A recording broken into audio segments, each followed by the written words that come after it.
Pak Don. Silahkan dibuka Kejadian 11, 10 sampai 11. Kita buka ini semuanya biar tidak ada dusta di antara kita. Saya juga saya juga mengcounter di sini. Saya buka juga biar Anda tidak salah-salah. Silahkan Pak Don. Kejadian 11 ayat 10 sampai 11, Nak. Inilah keturunan Sem. Setelah Sem berumur 100 tahun, ia memperanakan Arpaksad. 2 tahun setelah air bah itu. Sem masih hidup 500 tahun setelah ia memperanakan Arpaksad, dan ia memperanakan anak-anak lelaki dan perempuan. Cukup. Berarti umur di situ umur Sem itu 500 tahun Iya, kan? Baik, sebentar sebentar. Silakan dibuka Kejadian 11, lanjutkan Kejadian 11 12 sampai 13. Lanjutkan aja.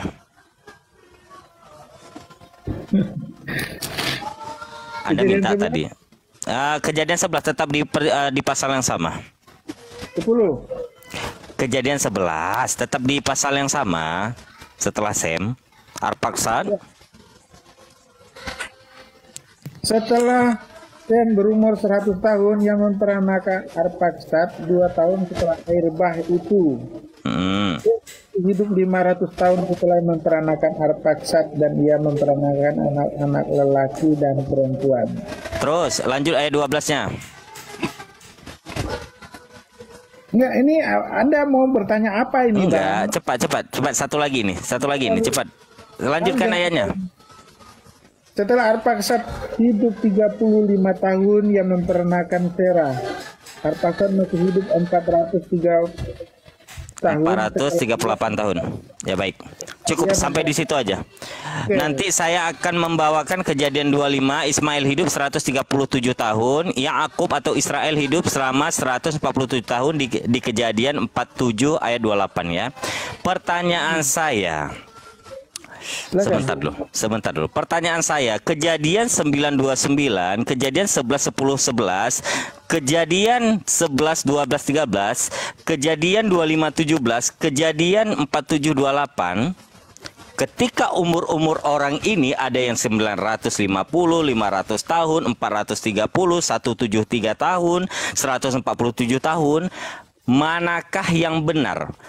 Kejadian 6 ayat 3 atau Kejadian 11 10, Kejadian 929, Kejadian 11 12, Kejadian 25 17, Kejadian 47 28. Yang mana yang harus saya pegang? Sedangkan di Kejadian pasal 6 ayat 3, Elohim berfirman atau Yehovah berfirman, rohku tidak akan selama-lamanya tinggal di dalam manusia karena manusia itu adalah daging, tetapi umur manusia ini akan 120 tahun saja, 120 tahun saja. Sedangkan ada tokoh-tokoh di Alkitab, ada manusia di Alkitab yang umurnya bahkan sampai 950 tahun. Silakan.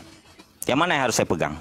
Kejadian 6 Kejadian 6 ayat 3 ini atau yang lain yang saya bacakan tadi? Silakan. Betul. Aku nggak masalah. Aku tahu jalan pikiran Anda. Baik, silakan. Baik. Kenapa di Kejadian 6 Tuhan mengatakan umur manusia itu ya 120 tadi ya? Iya. Tidak akan lama di dalam manusia. Di situ kan perikopnya kejahatan manusia. Baik. Di ayat yang di pasal yang berikutnya yang Anda sebutkan, kenapa ada umurnya Sem sekian sampai 900, 500. Ya itu ada kesesuaian ya. Baik. Betul ya? Apa? Begini Bang. Iya, enggak sesuai karena Tuhan kan cuma mengatakan 120 tahun. Nah, kenapa di ayat-ayat berikutnya dia ada yang sampai 500? Ya, itu yang Anda pertanyakan. Iya. Bagus, pertanyaan bagus itu. Iya, tolong dijawab. Yang mana yang harus saya pegang? Kejadian 6 ayat, Kejadian pasal 6 ayat 3 atau yang lain yang saya bacakan tadi? Sebelum saya bacakan yang lain lagi banyak ini. Iya, nggak masalah. Jadi gini, Bang ya. Saya kasih tahu ya. Di situ yang di pasal 6 ya, yang semampu saya bisa jawab ya. Iya, baik. Kalau enggak saya kasih PR ya. Semampu yang saya bisa jawab saja. Iya. Biar nggak habis waktu buat saya. Ya, ini kan berbicara kejahatan manusia di pasal 6. Tuhan mengatakan ya, dia hanya rohnya hanya umur manusia itu hanya sampai 120 tahun. Di sini dijelaskannya ada ayat berikutnya, ayat-ayat sebelumnya. Kenapa kok bisa sampai melebihi? Ada yang 500, ada sekian, ya. Terus terang saya tidak bisa menjawab secara eksplisit kenapa itu bukan mengatakan itu 120. Kenapa bisa jawab? Kenapa? Ya jelas, saya nggak berani saya menafsirkan. Nggak berani saya menafsirkan. Pak Don, gini aja Pak Don. Pak Don sebentar Pak Don. Mohon maaf Pak Don, saya potong, mohon maaf kalau saya tidak sopan. Gimana kalau ini jadi PR buat Anda aja? Karena saya udah bilang tadi saya sebentar aja, karena di sini ada Bang Zuma Gurunda, silakan Bang Zuma saja. Karena saya tidak mau menghabiskan waktu buat saya harus adil. Gimana kalau ini jadikan PR aja buat Anda? Bisa? Nanti kalau Anda jumpa sama saya, sebentar dulu. Sebentar Pak Don, nanti boleh. Boleh. Sangat luar biasa sekali, saya harus belajar dari Anda. Baik. Sekarang gini, Bang. Baik. Bisa nggak saya bertanya? Kan gantian nih ya. Anda bertanya, saya bertanya. Baik. Fair kan? Gini Pak Don, sebentar dulu. Sebentar dulu Pak Don. Pak Don sebentar dulu. Nanti pertanyaan Anda saya counter ketika kita berjumpa lagi, karena di sini ada Bang Zuma. Saya tidak ingin menghabiskan waktu buat saya, bisa? Boleh? Enggak, gini sebentar dulu. Baik, saya akan melayani Anda sebentar dulu. Nanti saya menghabiskan waktu buat saya ini. Saya udah bilang tadi, saya tidak ingin lama-lama. Karena ya, nanti saya udah bilang, Bang, di mute aja udah biar baik, Bang Don Juan sama Bang Zuma. Udah di mute aja. Iya. Saya mute silakan yang lain. Ya, maksud saya gini. Oke, saya tidak paham. Sekarang saya balik bertanya ke Anda. Saya rasa Bang Zuma cuma ini aja sih, dia jadi pengamat aja cukup lah. Masa panglima perang harus turun tangan yang hal yang begini-begini aja. Begitu. Yang turun tangan gue bilang. Don. Jadi kalian aja monitor. Ya? Atau saya dia cuma monitor. So aja kalau Anda nggak mau. Ini yang saya terlalu ini sekali tadi dia. Gurunda monitor. Mau gimana? Gurunda siap. Ya, perlu dibelikan. Iya, saya nggak kedengaran ya. Pecah suaranya, pecah. Suaranya pecah.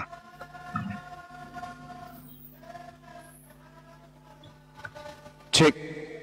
Jaringan Bang, jaringan. Lanjut. Sip, mantap. Lanjut, Bang Zuma.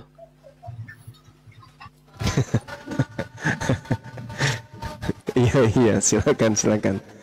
Jadi mana Bang Zuma? Ini sama anak buahnya aja dulu saya berdebat ya, nggak perlu Bang Zuma. Oh, gimana? Udah 3-3. Ini kan saya sendiri nih, jadi terkesan saya dikeroyok. Masa langsung pimpinannya yang turun tangan? Mana ada pimpinan? Saya murid paling bungsu di sini ilmunya. Anda kan di situ pengamat. Yang lain guru-guru saya, Bang Don. Jangan merendah lah Bang Zuma. Ya udah, saya bertanya lah nanti teman-teman di sini yang jawab. Silakan. Iya, saya bertanya nggak usah ke Bang Zuma lah, ke Bulu Ketek aja tadi. Dia kan bertanya ya, saya juga gantian dong bertanya juga ke dia. Gimana Bulu Ketek? Bang Zuma nggak ada masalah.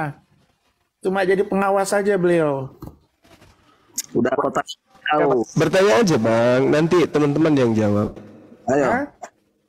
Udah bertanya ya kau tanyakan. Oke. Saya pilih satu orang yang di show ini.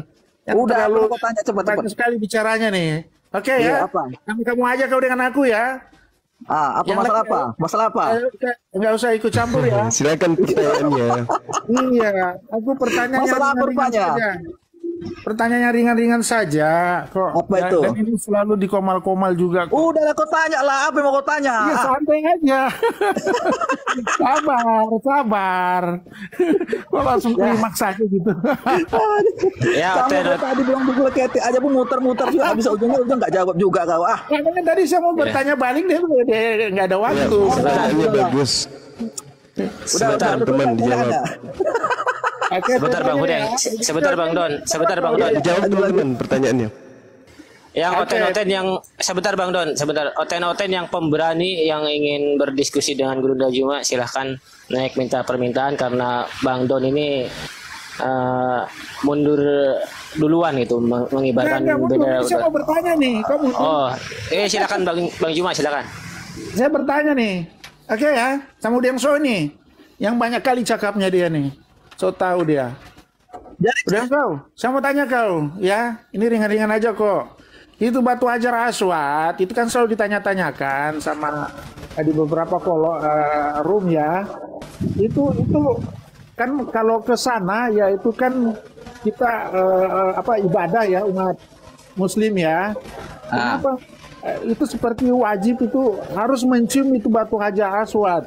Enggak ada wajib. Ya, orang, kau ini Don, kamu memang betul-betul sebentar, dengar dulu, diam dulu kau.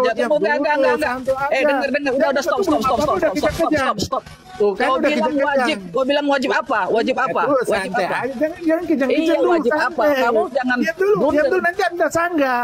Iya, Diam wajib dulu. apa? Wajib apa? Itu wajib itu artinya apa coba? Saya kan tadi saya katakan Wajib itu seperti apa? wajib. Coba aku tanya sama kamu. Tadi Wajib belum- itu apa?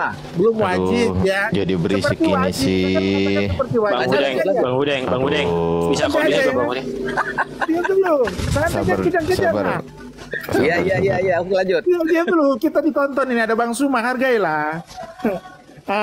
Di sana itu aku lihat di video itu orang sampai berebutan ya untuk mencium hajar aswad, batu hajar aswad, sampai terinjak-injak, ada yang sampai meninggal loh di berita loh.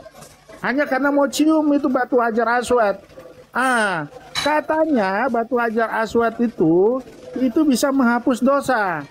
Itu apa benar itu batu hajar aswad bisa menghapus dosa? Apakah mencium batu hajar aswad itu perintah baginda atau perintah Allah? Silakan jawab. Ada yang show. Silakan Bang Zuma. Jangan Bang Suma, ada yang show. Nggak Iya, apa-apa. iya. Oke. Ayo. Kamu harus bisa dong di depan. Iya, Bang udah Suma. diamlah kamu mabuk, mau enggak datang Oke. sembuh aja kamu. Jawab. Hajar aswad itu tidak menghapus dosa, tapi perintahnya.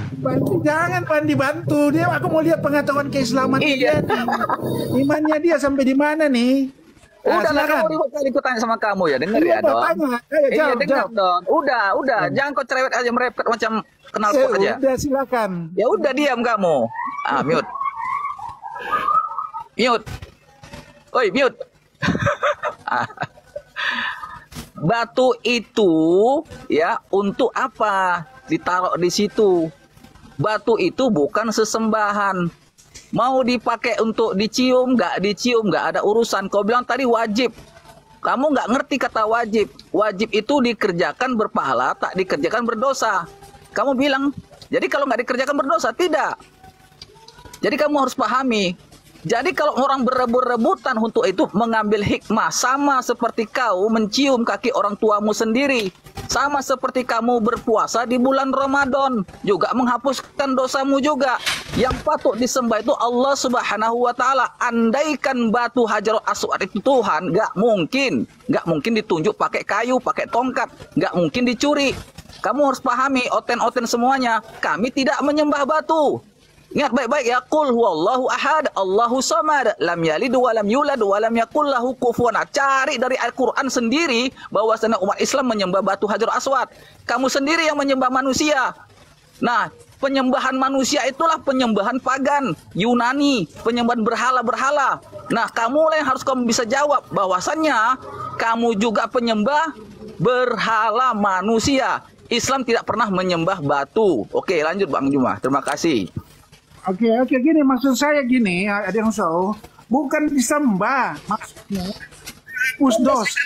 Tadi itu tidak wajib apapun mau diapakan itu nggak ada urusan, tidak. Itu menghapus dosa enggak? Bang Udeng, sebentar Bisa Bang nggak Udeng. menghapus dosa? Coba Limit jawab aja. dulu. Oke ya, menghapus dosa nggak? Silakan.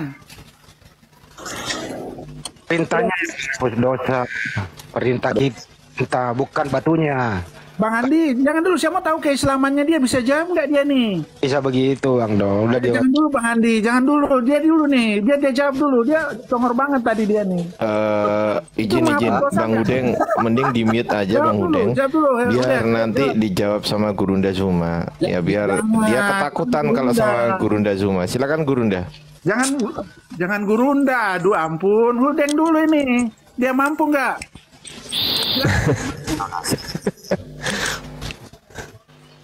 Nggak bisa jawab kan? Ya. Nggak bisa jawab. Sekarang dilimpahkan ke Gurunda berhubung Bang Udeng nggak bisa jawab ya. Dengar Don ya. Aku ya. dengar ya. Menghapus dosa. Ya Bang Udeng ngalah aja Bang. Sendiri, tapi keluargaku sendiri, saudaraku sendiri, abang-abangku sendiri memberikan persilakan kepada Gurunda. Iya. Bukan nggak bisa jawab. Kamu ngalah aja Bang, ngalah. Udah ngalah aja nggak apa-apa Bang. Memang ini edan ini. Iya ngalah aja Bang. Silakan Gurunda. Aduh, ya udahlah kalau nggak mau. Waalaikumsalam. Biar Gurunda yang jawab. Oke. Makanya jangan congor Kak Udang. Jadi kalau kita berbicara mengenai perintah daripada mencium batu ya, Hajar Aswad khususnya ya. Jadi kita harus tahu bahwasanya tidak ada perintah wajib, itu sunnah, disunnahkan. Kemudian kenapa demikian disunnahkan? Karena baginda Rasulullah Muhammad SAW juga melakukan. Jadi tidak ada kewajiban di dalam ajaran Islam mencium batu Hajar Aswad. Jadi batu Hajar Aswad ini hanya diinformasikan bahwasanya batu ini berasal dari surga. Sama seperti di Bible, banyak batu-batu yang kemudian diukir dan itu dinyatakan bahwa batu-batu tersebut itu adalah batu yang ada di dalam surga itu sendiri. Kalau kita melihat misalnya di dalam hadis Rasulullah, perintahnya jelas. Andai saja aku tidak melihat baginda Rasulullah Muhammad SAW menyentuhmu, maka aku pun tidak akan melakukan ini. Nah, artinya bahwa apa yang terjadi dalam prosesi ibadah haji atau umroh, Hajar Aswad itu bukan bagian dari rukun, tapi dia hanya sunnah. Jadi rukun itu adalah hal wajib yang harus diadakan. Itu tidak wajib kemudian. Nah, terkait dengan upaya untuk menyentuh batu inilah yang kemudian menjadi penggugur dosa. Sama ketika kemudian orang berpuasa, bukan makanan itu yang menghapuskan dosa, tapi amalan puasa ini, perlakuan, tindakan puasa ini yang kemudian menghapuskan dosa. Sama ketika orang membuang duri di jalan, bukan durinya yang menghapuskan dosa, tapi perbuatan membuang duri ini yang kemudian menghapus dosa. Sama seperti Keluaran 29 nomor 14, kotoran sapi ketika dibakar penghapus dosa. Bukan tai sapinya yang menghapuskan dosa, tapi amalan pekerjaan yang dilakukan dengan ikhlas yang menghapuskan dosa. Itu yang menggugurkan dosa. Sama di Yesaya 6 nomor 6 nomor 7, batu bara ketika dicium menyentuh bibir maka dosa akan terhapuskan. Bukan batu baranya yang menghapuskan dosa, tetapi tindakan upaya manusia, usaha manusia untuk mendapatkan batu bara tersebut lalu menyentuhkan dengan bibirnya. Ini yang perlu dipahami supaya tidak salah paham. Nah, kalau berbicara mengenai batu, di Keluaran 28 nomor 9 sampai data nomor 11 12 itu berbicara mengenai batu hiasan, batu perhiasan, batu permata selayaknya Hajar Aswad. Lalu kemudian di dalam Wahyu 21 nomor 19 nomor 20 di situ bercerita tentang banyaknya macam batu yang ada di surga. Batu yaspis, batu nilam, batu mira, batu zamrud, unam, sardis, ratna cempaka, terus neril, ada lagi yang disebut krisopras, lasuardi, kecubung. Ini semua adalah daftar-daftar batu yang ada di Wahyu 21 yang dikatakan sebagai dinding nanti bangunan di surga. Jadi tidak ada hal masalah ketika kemudian umat Islam melakukan ritual ibadah menyentuh atau mencium batu, menyentuh atau mencium batu Hajar Aswad. Kenapa demikian? Coba kita lihat di dalam sedikit lagi ya. Yosua 24, kalau nggak salah di data nomor 27, tolong ditegur kalau saya salah. Di situ jelas sekali Nabi Yosua ini menerangkan bahwasanya ada sebongkah batu yang kelak di hadapan Allah akan menjadi saksi. Yosua 24 nomor 27, kata Yosua kepada seluruh bangsa Israel, sesungguhnya batu ini, batu dalam bahasa Ibrani disebut dengan kata yang tidak asing lagi Eben.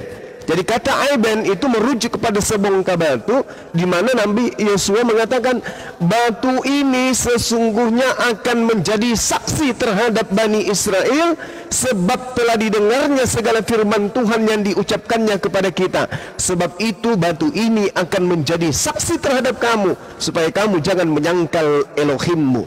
Maksudnya apa? Orang-orang yang kemudian menyentuh batu inilah yang akan bersaksi kelak di akhirat di hadapan Allah. Jadi tidak ada masalah, hanya saja orang terkadang melihat ketika ada orang mencium batu, menyembah batu, mencium HP, menyembah HP, mencium istri, menyembah istri, mencium sendal, menyembah sendal, itu bahaya. Ya, jadi itu pemahaman idiot yang tidak bisa dikembangkan. Tapi wajar kalau bertanya karena ketidakpahaman. Silakan. Ya, oke, Mbak Gurunda, saya setuju. Jadi memang bukan batunya ya yang menghapus dosa ya, tapi tindakannya itu yang saya garis bawahi. Sama lah dengan tai sapi. Betul. Bukan tai sapinya, tapi tindakannya. Ah, itu saya setuju itu, Gurunda. Nah, itu yang jadi polemik. Jadi tapi ya oke lah. Mungkin tadi syukur bagi Gurunda yang jawab.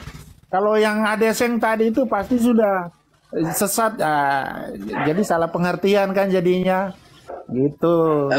Padon nggak boleh ngomong orang yang nggak ada. Selamat siang, selamat sore Bang Isandro. Selamat sore Bang Isandro. Bang Isandro, selamat sore. Ya, lanjut Bang Don, silakan. Oke. Bisa gantian lagi Bang Suma, aku bertanya ke Bang Suma. Boleh? Ya udah tanya aja. Oke, aku bertanya ya. Begini. Iya, silakan. Oke, ya ini enak kita diskusi begini, ya kan? Jangan debat kusir kita. Gini Bang ya. Iya, Bang enak. Bang. Sayangnya nggak ada kopinya, campur masako. Iya, lanjut. Jadi gini Bang Suma. Itu di Timur Tengah ya kita bicara. Ya, pertanyaannya bagus. Saya jawab. Belum. Begini Bang, itu kalau keluar dari Islam, ya keluar dari Islam, ya ada ayat ya memang ya agak keras, ya saya seperti katakan ya. Kalau keluar dari Islam itu hukumannya ya di halal darahnya gitu, dipotong gitu kan. Mana itu? Bagaimana? Kasih ayatnya dulu bos, kasih ayat dulu. Ada lah, tapi nanti ya carilah, nggak boleh framing sebelum nggak. Tapi kalau percaya nggak ada itu mengatakan itu. Dan di sana di Afghanistan memang terjadi. Jadi banyak yang akhirnya sembunyi-sembunyi. Bentar. Anda tadi mengatakan ada ayat. Kalau ada ayat berarti di Al-Quran. Di mana? Saya nggak tahu di Al-Quran atau di ya udah, kalau nggak tahu nggak usah ngomong. Oke, aku buka lah. Tapi percaya nggak ada ayatnya itu? Aku tanya. Iya, silakan. Ada nggak, Bang Suma? Nanya Bang. Saya katakan tidak ada ayatnya. Tidak ada ayatnya. Jadi kalau keluar dari tidak ada ayat itu Bang. Oh, tapi pernah ditanyakan itu ada. Aku buka ya, aku cari dulu ya. Ya, cari dulu ya. Silakan. Ya. Bentar Bang. Ya, sambil saya cari, kita bicara yang lain aja boleh. Silakan teman-teman yang lain. Apa itu? Bentar Bang. Orang nggak boleh asumsi. Kalau kita harus melihat, ada datanya. Iya. Di Islam itu kaidahnya gini. Al-Quranul Karim menjelaskan Bismillahirrahmanirrahim. Innal ladina amanu thumma kafaru thumma amanu thumma kafaru thumma zdadu kufran lam yakunillah liyaghfira lahum wa la liyahdiyahum sabila. Sesungguhnya orang-orang yang beriman, orang Islam lalu murtad, kemudian Islam lagi, lalu murtad lagi, lalu bertambah kekafirannya, maka Allah tidak mengampuni mereka dan tidak pula menunjukkan kepada mereka jalan lurus. Tidak ada perintah untuk dibunuh. Beda ketika kita melihat di dalam ulangan ya, di ulangan berapa itu ya? Ulangan 27 ya. Ulangan 17 nomor 2. Di ulangan 17 nomor 2, apabila di tengah-tengahmu, di salah satu kemudian lingkunganmu, ada yang mengajak kamu untuk murtad, maka bunuhlah. Ini perintah di dalam ulangan, benar nggak sih? Ulangan 17 nomor 2. Coba Anda baca di sana bagaimana kemudian perintah ini sangat valid membunuh orang-orang yang meninggalkan ajaran yang kemudian diajarkan oleh para nabi. Apabila di tengah-tengahmu, di salah satu tempatmu yang diberikan Tuhan kepadamu, terdapat seorang laki-laki atau perempuan yang melakukan apa yang jahat di mata Tuhan ilahmu dengan melangkahi perjanjiannya, maka perintahnya apa? Bunuh. Perintahnya bunuh. Itu jelas itu. Tidak diragukan di dalam ulangan 17, Anda bisa baca sampai di data nomor 5. Maka engkau harus membawa laki-laki atau perempuan yang telah melakukan perbuatan jahat itu keluar dari pintu gerbang. Kemudian laki-laki atau perempuan itu harus kau lempari dengan batu sampai mati. Ini jelas. Dan saya memang tidak pernah kemudian membaca data ya di dalam perjanjian lama atau perjanjian baru yang dimiliki oleh orang Kristen. Adanya data yang sama seperti Al-Quran. La ikraha fid din. Tidak ada paksaan di dalam ajaran agama Islam. Tidak ada paksaan untuk masuk ke dalam ajaran Islam. Itu saya tidak pernah menemukan data yang seirama dengan data yang ada di dalam kitabnya teman Kristen.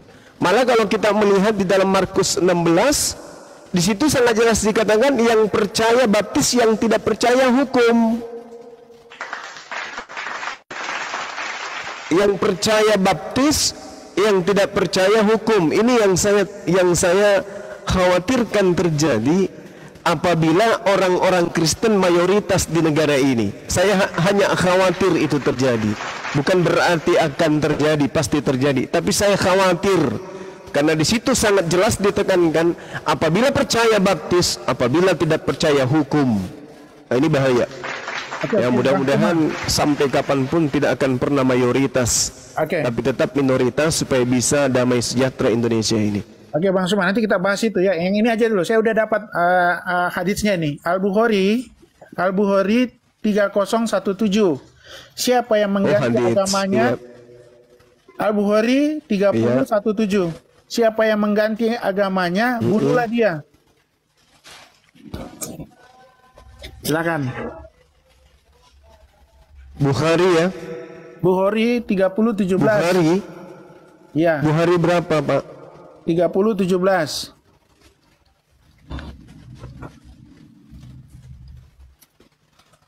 Siapa yang mengganti agamanya, bunuhlah dia. Siapa yang Oke, baik. Jadi 3017. Jadi kalau kita menerima sebuah pernyataan hadits, kalau dikatakan hadits ya, berarti kita harus mendudukkan masalah ini dengan banyak aspek yang kita libatkan. Ayat suci Al-Qurannya ada nggak yang mendukung? Kalau tidak ada, berarti hadits ini cacat karena tidak ada dukungan dari Al-Quranul Karim. Seperti itu, Saudara John. Ada juga di Nasai 4059 kalau nggak salah ya. Nggak ada Gurunda itu. Di 3017 Bukhari nggak ada Gurunda. 3017 tentang puasa. Wah, ada. Ini mengganti agama. Kok jelas sekali di sini loh. Rasulullah bersabda, ini ada bahasa Arabnya. Kemudian sumbernya dari mana, Bro? Siapa yang mengganti agamanya, bunuhlah dia, di Bukhari 3017. Ada juga di Nasai 4059. Salah. Nasai berapa? Nasai berapa? 4059. 4059. Kalau yang di Bukhari tadi emang nggak ada? Nggak ada. Nasai. Ini di konsultasi syariah Islam loh. Tom. Itu yang ini sudah dijelaskan tadi Bang Juma. Itu tadi mendapati kembali kafir setelahku. Iya, itu memang itu. Tadi udah Banjuma udah jelaskan itu tadi ya Banjuma ya. Ya. Ini mengenai saya bacain aja itu ya. Rasulullah Shallallahu Alaihi Wasallam bersabda, sungguh jangan sampai aku mendapati kalian kembali kafir setelahku.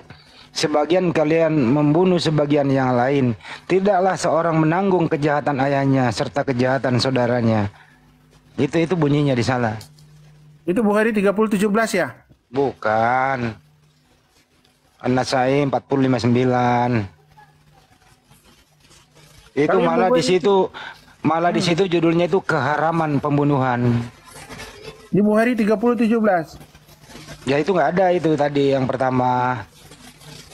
Kok bisa nggak ada sih? Yang jelas yang dimaksud itu tadi udah diterangkan Bang Nyoma gini ya Bang Don, bahwa orang yang memang ini ada beberapa negara sih yang salah persepsi begitu seperti negara yang Anda maksud tadi, bahwa orang yang murtad itu ya mengkhianati agamanya, kemudian dia kembali untuk menyerang Islam, inilah yang dimaksud.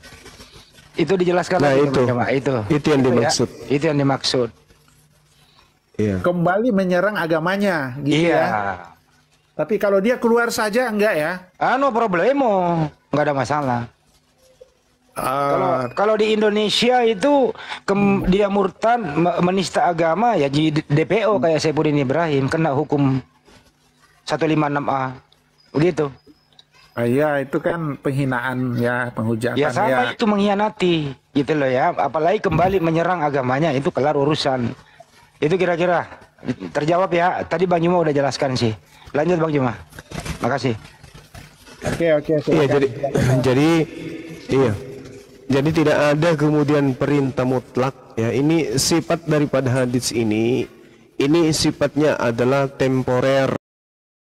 Pada saat itu memang negara Islam lagi berdiri, pengadilan yang resmi adalah pengadilan syariat Islam, pemerintah yang ada adalah negara Islam. Jadi hukum yang diterapkan adalah hukum Islam. Ini berlaku pada negara-negara Islam yang mana pelakunya kemudian menyerang pemerintah. Jadi siapapun, sama seperti di negara kita ini, ketika ada teror, ditangkap kemudian menyerang negara resmi, maka hukumnya pasti dihukum mati. Kalau meneror pemerintah, melakukan pembunuhan dan seterusnya, itu sama kedudukannya dalam mata hukum negara, hukum positif dan hukum agama. Karena Islam ini adalah sebuah agama yang bisa dijadikan sebagai asas negara, maka sebagai negara yang berdiri berdasarkan Islam, maka ketika kemudian ada orang yang murtad meninggalkan negara tersebut, lalu kemudian kembali menyerang negara ini, maka mutlak adanya orang tersebut dihukum mati. Itu kalau dia tertangkap. Tapi kalau dia tidak tertangkap, siapa yang mau dihukum mati? Karena ini dianggap sebagai pemberontak, orang ini dianggap sebagai teroris di dalam agama. Ingat, ini terjadi kalau negara Islam yang sedang berlaku. Jadi asas-asas hukum-hukum Al-Quran yang harus berlaku. Hanya saja di dalam Al-Quran tidak ada perintahnya. Tidak ada perintahnya. Bahkan yang ada di Al-Quran, innal ladzina amanu tsumma kafaru tsumma amanu. Artinya gini, ayat ini menjelaskan sesungguhnya orang-orang yang beriman lalu kemudian murtad, lalu kemudian masuk Islam lagi, lalu kemudian murtad lagi. Artinya ini ada pembiaran, tidak ada pembunuhan. Andaikan saja murtad langsung bunuh, tidak ada ayat ini. Innal ladzina amanu tsumma kafaru tsumma amanu tsumma kafaru tsumma zdadu kufran. Malah barang siapa yang kemudian beriman masuk Islam, lalu kemudian murtad menjadi kafir, lalu kemudian masuk Islam kembali, lalu keluar lagi menjadi murtad lagi, lalu setelah murtad semakin gila kekafirannya, semakin menjadi-jadi kekafirannya, Allah tidak katakan bunuh, tidak. Allah cuma mengatakan Allah lam yakunillah liyaghfira lahum wa la liyahdiyahum sabila. Allah tidak memberi petunjuk kepadanya, tidak mengampuni dosanya, dan tidak memberi petunjuk jalan yang lurus kepadanya. Tidak ada perintah maka bunuhlah, itu nggak ada. Padahal ini kaidahnya sudah berentetan. Sesungguhnya orang yang beriman masuk Islam, lalu keluar Islam, lalu masuk Islam lagi, lalu keluar Islam lagi. Setelah keluar dia semakin jadi kebenciannya terhadap Islam, nggak ada perintah bunuh. Makanya hadis yang tadi itu nggak bisa ditegakkan kecuali ada hukum syariat yang membolehkan, yaitu negara berasaskan hukum Islam, dan kalau benar-benar dia kembali menyerang Islam, maka dia sudah jatuh pada kondisi teror. Dia adalah pemberontak, maka wajib hukumnya ditangkap. Putusan syariat, pengadilan syariat lah yang akan menentukan posisinya dibunuh atau tidak. Tapi kalau di Al-Quran tidak ada perintah itu. Sudah berapa banyak orang yang murtad, tak ada satupun yang dibunuh, disakiti pun tak ada. Demikian. Allah.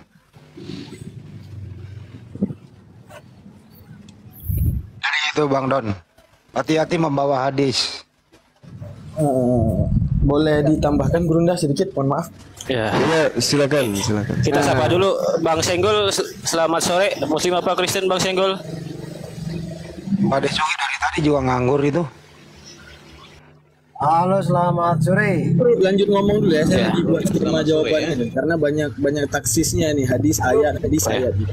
Muslim apa Kristen Bang Senggol? Setengah Islam, setengah Kristen. Waduh. Tuh, kau jangan seperti kue lapis lah, yang benar. Warga Kristen kawin sama orang Islam. Host promo akun dulu, host promo akun dulu, host.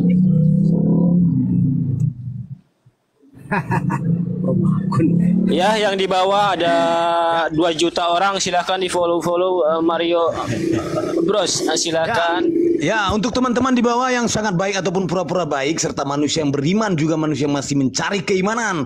Kaiser Nero Claudius berkalam kaul pasal live Kiki 3.0, dibantu tetep layar sampai pecah, dan follow akun host narasumber di atas ya, dan saya sendiri moderator. Untuk Tritung harap diskusi dasar pengetahuan dengan menggunakan dalil dan data, paparkan dengan baik, narasi, literasi, kolerasi, konspirasi, tidak menggunakan diksi, asumsi, logikal polisi, apalagi cocokologi. Narasumber memberi dedikasi, viewer penonton mendapatkan edukasi, debat tanpa pakai urat, tanpa hujat menghujat, tanpa ajaran sesat, cukup bermanfaat dan selalu untuk diingat. Kiki 3.0 dakwah inspiratif, tidak mengenal kontradiktif, dan pastinya bukan provokatif. Selamat datang di kebenaran bagi yang menerima, selamat kebingungan buat kalian yang kebingungan. Sekian, terima gaji, stay tune, silakan. Masya Allah, subhanallah. Luar biasa promosi. Luar biasa. Mantap. Iya, teksnya dari saya tadi. Ya, lanjut. Oke, Bang Suma. Tadi yang Bang Suma bilang di Markus berapa tadi itu? Ayo kita bahas. Sekarang giliran Anda. Yang di Markus berapa yang Anda katakan tadi? Ini saya tuh dengerin mereka itu kayak apa ya? Ini Alkitab tuh mau didebatin sampai pada mati juga nggak ada habisnya sebenarnya. Ini Pak Senggol Muslim apa Kristen, kalau nggak jelas saya turunin ya. Kenapa? Ini Pak Senggol ini Muslim apa Kristen, kalau nggak jelas saya turunin kalau tidak mau menjawab identitas Bapak. Saya dulu Kristen, sekarang Muslim. Cuman Oh ya udah. gitu. Iya. Kan dari Di tadi bawah- saya jelasin, Mas, jangan galak-galak lah. Nyari duitnya di sini kok. Enggak, saya enggak nyari duit. Bapak stay di sini ya, di bawah. Sebentar Pak. Bapak stay di sini, di bawah nih, yang di bawah bilang host jangan dikirim gift, yang dikirim gift narasumber aja gitu ya. Saya nggak nyari uang di sini, ya, ya Pak. Oke. Iya, stay di sini aja sambil tap layar, oke? Ini sambil ngeliatin kerja ini. Iya, assalamualaikum. Ya, assalamualaikum Pak Senggol.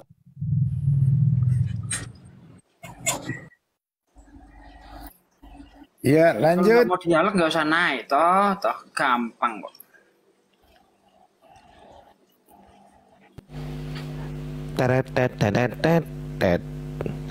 Akhirnya udah siap, udah lengkap datanya, baru enak kita bahas. Dia harus lengkap sama data. Mana dia? Bentar ya. Nah, Jadi nggak bisa kalau di dalam ilmu hadis itu ataupun ilmu yang harusnya ilmu itu muhakam ataupun ilmu muhakam ini untuk diambil sebuah. Assalamualaikum. Waalaikumsalam warahmatullahi wabarakatuh. Untuk Ini sebuah akun Afi yang asli ya? Ya. Oh iya, ya udah. Karena aku sering banget masuk ke akun Afi yang nggak asli. Iya. Ada yang mau disampaikan Mbak Elsa? Enggak, yang mastiin aja. Aku lagi ngecek-ngecekin nama-nama kalian, lagi tak add-addin semua, jadi saya nggak salah masuk. Kok jadi begini curhat sih? Terusin dong ke topik. Iya. Ini biar yang Kristen yang isi dulu ya Mbak ya. Iya, Makasih ya nggak Mbak. apa-apa. Makasih ya, sama-sama. Di bawah tap-tap layar ya Mbak. Oke, makasih ya. Assalamualaikum. Waalaikumsalam warahmatullahi. Tapi karena saya nggak punya device 2, kalau ada yang bisa buka Indat itu lebih enak gitu kan. Cuman nggak apa-apa, kita bahas aja ayatnya. Jadi gini, emang benar hadis tersebut itu benar, itu dalam Sahih Bukhari dalam kitab Fathul Bari emang ada hadis yang kata Nabi gini. Ada orang yang menanyakan kepada Nabi, bagaimana dengan orang yang murtad? Kata Nabi, faktuluh, bunuhlah dia. Arti bunuhlah dia, apakah itu setiap amar? Kita akan mengambil dalam ilmu usul dulu. Apakah ada yang semuanya ada amar lil wujub ataupun amar lil ibahah? Nah, itu ada dua pembagian dalam usul ataupun dalam ilmu mantik sendiri. Perintah itu ada yang berupa kebolehan, ada yang berupa amarah. Cuma sekedar karena marah, paham nggak? Jadi ibarat gini, kalau kita nih marah, kayak mana nanti kalau ketemu si A, sedangkan si A itu kita udah tahu dia yang nyolong HP kita, apa yang kita bilang? Ketemu pijak aja kepalanya, gorok aja lehernya, paham nggak? Nah, itu maksudnya gini, bukan perintah yang menjadi mutlak. Jadi korelasi hadis yang tadi, yang dikatakan yang Bang Don Juan bawa tadi, hadis tadi, itu penunjukan gini. Itu kejadian, Al-Quran kan tahu asbabun nuzul nggak? Asbabun nuzul kan kenapa sih ayat ini harus turun? Hadis juga, kenapa hadis ini harus dibicarakan? Nah, itu dalam hadis, ada alasan kenapa hadis itu keluar. Hadis itu keluar dalam konsep al-qatil, artinya apa? Konsep perang. Nah, boleh dibuka sekarang di At-Taubah. Di At-Taubah 29, di sini dibahas dengan lafal qatil. Bunuhlah mereka, arti bunuhlah mereka, perangilah mereka. Mereka yang mana? Mereka yang yang tidak mengharamkan apa yang telah aku haramkan dan tidak membenarkan agama yang benar di situ. Dalam At-Taubah 29. Kita lihat kodeks bahasa nih, al-qatil. Al-qatil. Kenapa sih harus ada alif? Nah, ini kan yang jadi masalahnya. Jadi seperti abang bilang, di Iran ataupun di negara mana yang alhamdulillah di negara tersebut yang murtad dibunuh itu orang yang salah mengartikan ayat, yang nggak pelajari bahasa Arab, sekalipun mereka orang Arab. Nggak semua orang Arab paham arti bahasanya sendiri. Contoh ini, al-qatil ini diperhatikan di alif ini ya. Kalau dalam bahasa kita, bahasa sendiri, astagfirullah, jatuh lah. Ini saya agak buru-buru. Nah, bahasa kita tahu nggak? Kalau dalam bahasa Indonesia ada yang namanya imbuhan. Contoh bunuh. Kata-kata bunuh ini beda kalau menjadi membunuh. Beda kali menjadi pembunuh. Beda artinya. Beda menjadi saling bunuh. Begitu juga kata-kata qatala. Kata-kata qatala, dia akan beda menjadi kata-kata aqtala. Aqtala ini beda arti. Kata-kata qatala ini juga beda arti. Nah, misalnya ada alif di sini. Semua ini memiliki tujuan. Kenapa sih harus ditambahkan alif? Kenapa sih harus ada alif setelah ka? Ini menjadi pelajaran. Untuk apa semua ini? Nah, mari kita lihat. Ya, apa sih tujuan kalau seandainya ada alif di depan ka sendiri? Kita lihat dengan dawa. Mana dia? Tadi udah saya buka, udah hilang lagi. Bentar ya. Nah, jadi kita bahas aja. Adanya qa di situ untuk menunjukkan faedah musyarakah baina isnen. Arti musyarakah baina isnen adalah untuk menunjukkan kata saling ini dia. Nah, perhatikan. Mauzunuhu qatala yuqatilu, ada alif ya. Qatala yuqatilu muqatalatan wa qitalan qitalan. Tujuannya aja wabinahu li musyarakati bainal isnen. Ingat, bainal isnen. Ingat sekali lagi, bainal isnen. Ingat sekali lagi, bainal isnen. Apa sih bainal isnen? Artinya kata-kata bunuh ini jika terjadi ini dia baina isnen, di antara dua. Jadi misalnya saya buat kata-kata kan qatala Zaidun Amran. telah dibunuh oleh si Zaid akan Umar. Ini pure Zaidun ini yang bunuh Umar. Tapi kalau kata-kata qatala, ada kata-kata ini saling bunuh nih. Jadi maknanya itu saling. Nah, ada alif di sini. Nah, jadi makna arti kata itu saling. Nah, jadi, udah ketinggian nanti nggak ngerti dia. Cukup Bang kira-kira. Nah, enggak, closing aja, closing. Closingnya tuh gini. Salah satu kalau di dalam saling, artinya saling dalam keadaan saling peperangan, berkecamuk perang, harbi. Yang kedua, termasuk yang halal darahnya itu murtad.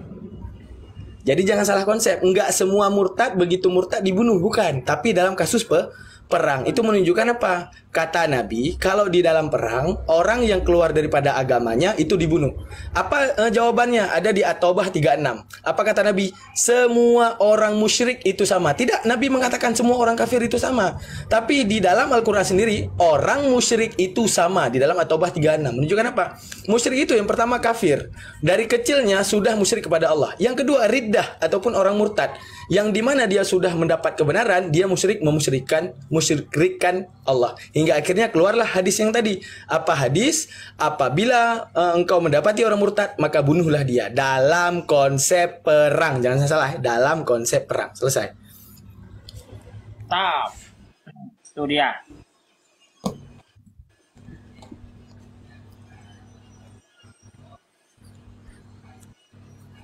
Oke, dalam seperang.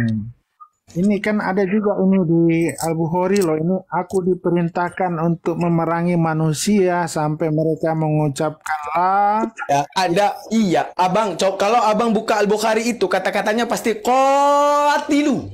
Ada alif di depan kaf. Kan saya udah bahas tadi. Setiap yang ada alif di depan huruf awal ataupun huruf dasar itu semua bermakna saling. Tahu nggak arti saling, Bang? Misalnya saya bilang, aku makan Bang Don Juan, berarti cuma saya makan. Tapi enggak, aku saling aku dan Bang Don Juan saling memakan. Kalau saling, you know lah arti kata saling gimana, Bang. Jadi dalam bahasa Arab sendiri, kalau di depan kata-kata tersebut ada alifnya, alif mati ataupun alif ziyadah namanya, itu tujuannya untuk memberi imbuhan saling. Pasti Bang Don Juan setuju dong, dalam bahasa Indonesia saja ada yang dinamakan imbuhan. Membunuh, dengan pembunuh, dengan dibunuh, dengan saling bunuh, semuanya memiliki makna yang berbeda. Setuju ya? Nah, itu juga kata-kata dalam bahasa Arab. Qatala, aqtala, yuqatilu, istaqtala, mustaqtilu, itu semua beda-beda, Bang. Beda-beda arti gitu, Bang. Baik, cukup. Udah bro. Bang Don udah ya kembali ke topik tadi ya, Bang Don ya. Ya, sebentar Bang Andi, sebentar dulu. Itu bagus penjelasannya, aku paham. Tapi ini ada sebagian di negara Arab, Afghanistan yang sekarang yang ya kan tadi udah saya jelaskan itu mereka salah menafsirkan apa yang dia baca. Begitu loh. Dan mereka juga kan udah dijelaskan Bang Juma tadi itu bahwa orang Bang Don kan udah dijelaskan tadi itu. Oke, salah menafsirkan ya. Iya, kan sudah dijelaskan tadi oleh Bang Juma. Oke, nggak apa-apa. Udah, aku setuju, nggak masalah. Itu berarti salah. Teroris kan juga salah menafsirkan. Iya, memang salah. Siapa bilang teroris itu baik? Salah, itu melanggar itu. Ya jelas lah. Ya, Pak, disederhanakan saja. Oke, kembali ke topik ya. Balik ke topik, silakan. Silakan Bang Juma, apa tadi topiknya itu untuk Markus apa tuh tadi? Silakan Bang Juma. Iya, Bang Suma tadi ambil di itu. Di mana itu? Markus berapa? Markus 9 ayat 42. Apabila Markus 9 menyesatkanmu, maka lebih baik baginya dikalungkan batu kilangan dan dibuang ke laut. Coba buka itu. Seingat saya itu sih Markus 9:42.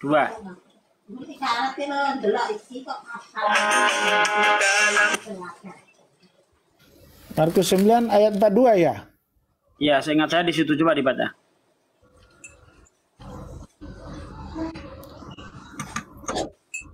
Oh iya benar. Barang siapa menyesatkan salah satu dari anak kecil yang percaya ini, lebih baik baginya jika sebuah batu kilangan dikaitkan pada lehernya lalu dia dibuang ke dalam laut. Buset. siapa yang menyesatkan ini konteksnya di sini. Siapa yang menyesatkan bagaimana? Ini konteksnya di sini. Iya, pertanyaannya gimana nih Bang? Ini siapa yang menyesatkan ini? Pertanyaannya gimana Bang? Ya artinya kalau ada orang yang ngajak murtad, ya mengajak keluar dari agama Kristen, yaitu batu kilangan ditaruh di lehernya dibuang ke laut. Oh bukan itu maksudnya. Ini ada ayat berikutnya. Ini bukan menyangkut masalah agama yang menyesatkan, bukan. Ya di Markus itu kan Kristen belum ada Bang. Itu agama Yahudi di situ dulu. Oh, terus Markus Kristen kitabnya apa? Konteksnya iya, Kristen kan kan Yesus kan ini kan kisah Yesus ini di Perjanjian Baru. Kristen belum ada, ya. Yang di situ kan agama Yahudi yang berlaku saat itu. Yesus melakukan pengajaran tentang hukum kasih, ya. Kalau di sini kita baca dulu ya supaya jangan salah tafsir ya. Ayat selanjutnya nanti ya. Barang siapa menyesatkan salah satu dari anak-anak kecil yang disebut nih anak kecil yang percaya ini, lebih baik baginya sebuah batu kilangan dikaitkan pada lehernya lalu dibuang ke dalam laut. Nah, ada ayat selanjutnya. Dan jika tanganmu menyesatkan engkau, jika tanganmu menyesatkan engkau, penggallah, karena lebih baik engkau masuk ke dalam hidup dengan tangan kudung daripada tangan utuh, kedua tanganmu dibuang ke dalam neraka, ke dalam api neraka, ke dalam api yang tak terpadamkan. Itu ada ayat selanjutnya. Bukan bicara menyesatkan, menyangkut masalah keimanan ini. Coba kata percaya itu apa Pak? Coba Anda pahami, kata percaya itu apa? Iya, ini bukan masalah agama itu, kata percaya itu. Bukan dari agama bahasa Yunani. Bukan murtad ini. Bahasa Yunani skandalize juga bisa diartikan murtad. Bukan Bang. Coba kalau aku baca gini ya. Ini kan di ayat selanjutnya dijelaskan lagi loh. Jika tanganmu menyesatkan engkau, ya, penggallah. Skandalizo dalam bahasa Yunani itu bisa diartikan murtad juga. Iya, tapi ini kan bicara keimanan. Bahasa Yunani skandalizo di situ. Oke, skandalizo itu bisa diartikan murtad. Ya. Enggak, maksudnya gini, kalau dari ayat ini ya, ini tafsiran ya, kalau keimanan kami ya, itu kan dikatakan juga ayat selanjutnya, ya kan? Itu kan anak tadi disebut baru, kalau tanganmu menyesatkan engkau, penggallah, karena lebih engkau masuk ke dalam hidup dengan tangan kudung daripada kedua tanganmu. Maksudnya gini, kita percaya keberadaan Tuhan, kita percaya, kita mengikut Yesus, ya di sini ya. Kita percaya apa yang diajarkan oleh Yesus. Tapi kita masih ada istilahnya, kita masih menyimpan, menduakan dia. Istilahnya masih menyimpan seperti ada hal-hal yang tidak ini di mata Tuhan. Ya seperti kita punya jimat-jimat, ya kan? Kan banyak itu orang Kristen begitu. Ya banyak. Ya. Jadi dia percaya Tuhan, tapi dia masih percaya yang sihir-sihir, percaya dukun, ya. Jadi itu sama dengan menduakan Tuhan. Halo, noise Bang, noise.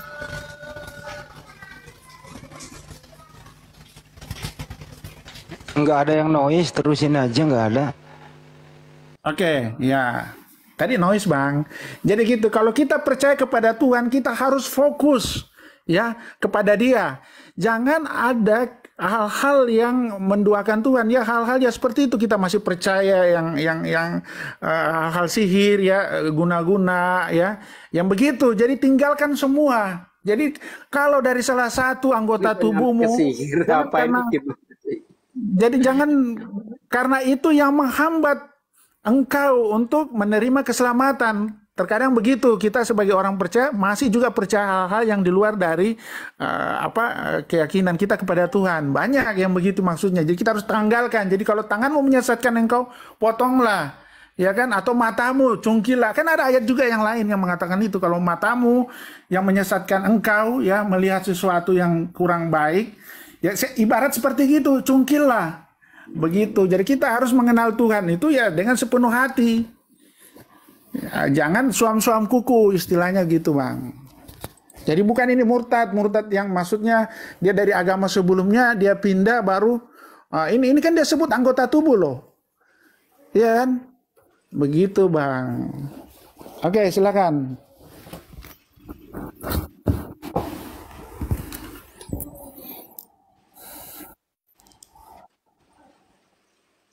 Mandi? Ya, Bang Juma.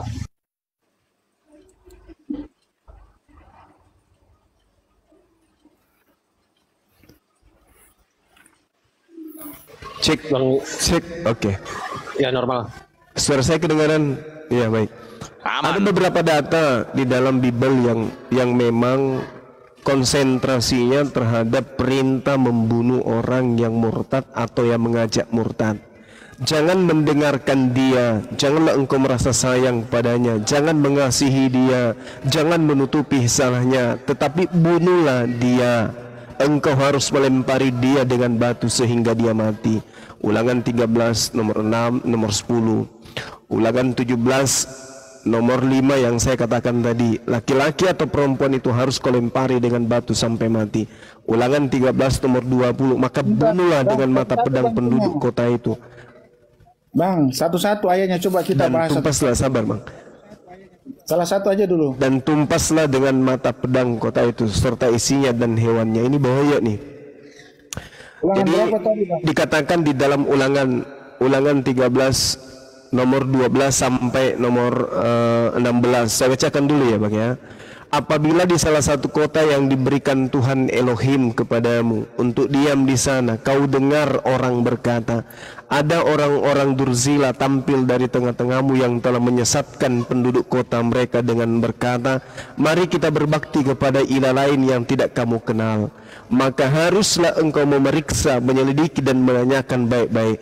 Jika ternyata benar dan sudah pasti bahwa kekejian itu dilakukan di tengah-tengahmu, ini belum murtad. Baru diajak untuk menyembah ilah lain. Maka bukan cuman yang mengajak itu yang dibunuh, tapi yang diajak pun harus dibunuh. Maka bunuhlah dengan mata pedang penduduk kota itu. Coba bayangkan. Tumpaslah dengan mata pedang kota itu serta segala isinya dan hewannya. Bahkan hewan pun ikut dilibatkan dibasmi. Orang-orang yang tidak terkait pun dihabisin. Seluruh jarahan harus kau kumpulkan di tengah-tengah lapangan dan harus kau bakar habis kota itu dengan seluruh jarahan itu sebagai korban bakaran yang lengkap bagi Tuhan Elohim. Semuanya itu akan tetap menjadi timbunan puing untuk selamanya dan tidak akan dibangun kembali. Saya baca dari nomor 12-nya. Apabila di salah satu kota yang diberikan Tuhan Elohim kepadamu untuk kamu diami, kau dengar orang berkata, kamu hanya mendengar ini, kamu dengar orang berkata, ada orang-orang dursila tampil dari tengah-tengahmu yang telah menyesatkan penduduk kota. Mereka dengan berkata, mari kita berbakti kepada ilah lain yang tidak kamu kenal.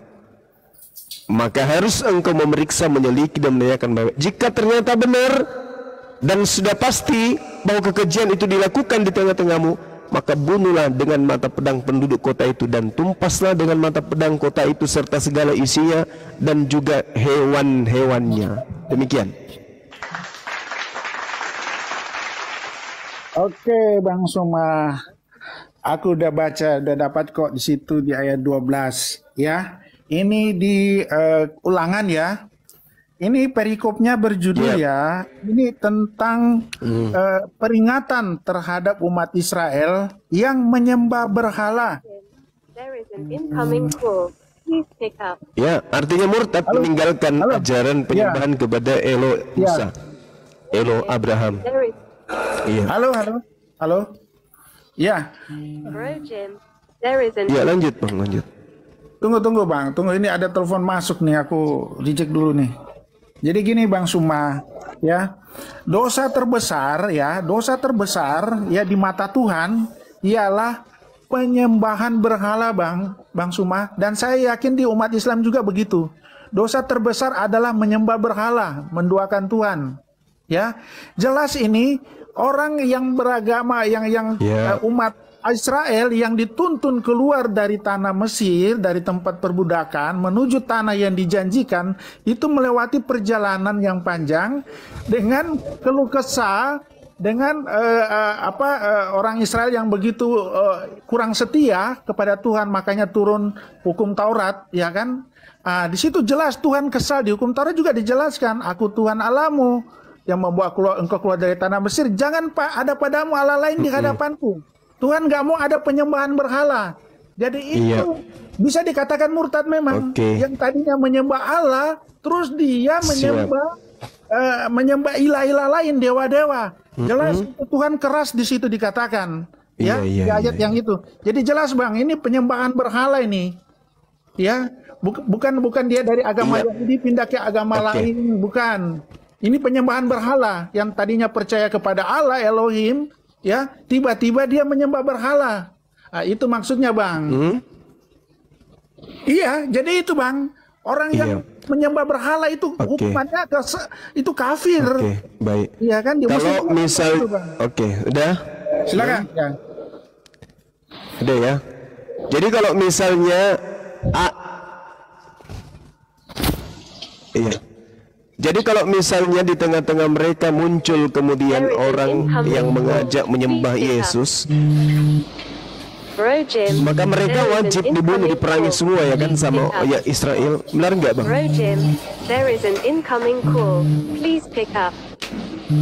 Misalnya penjelasan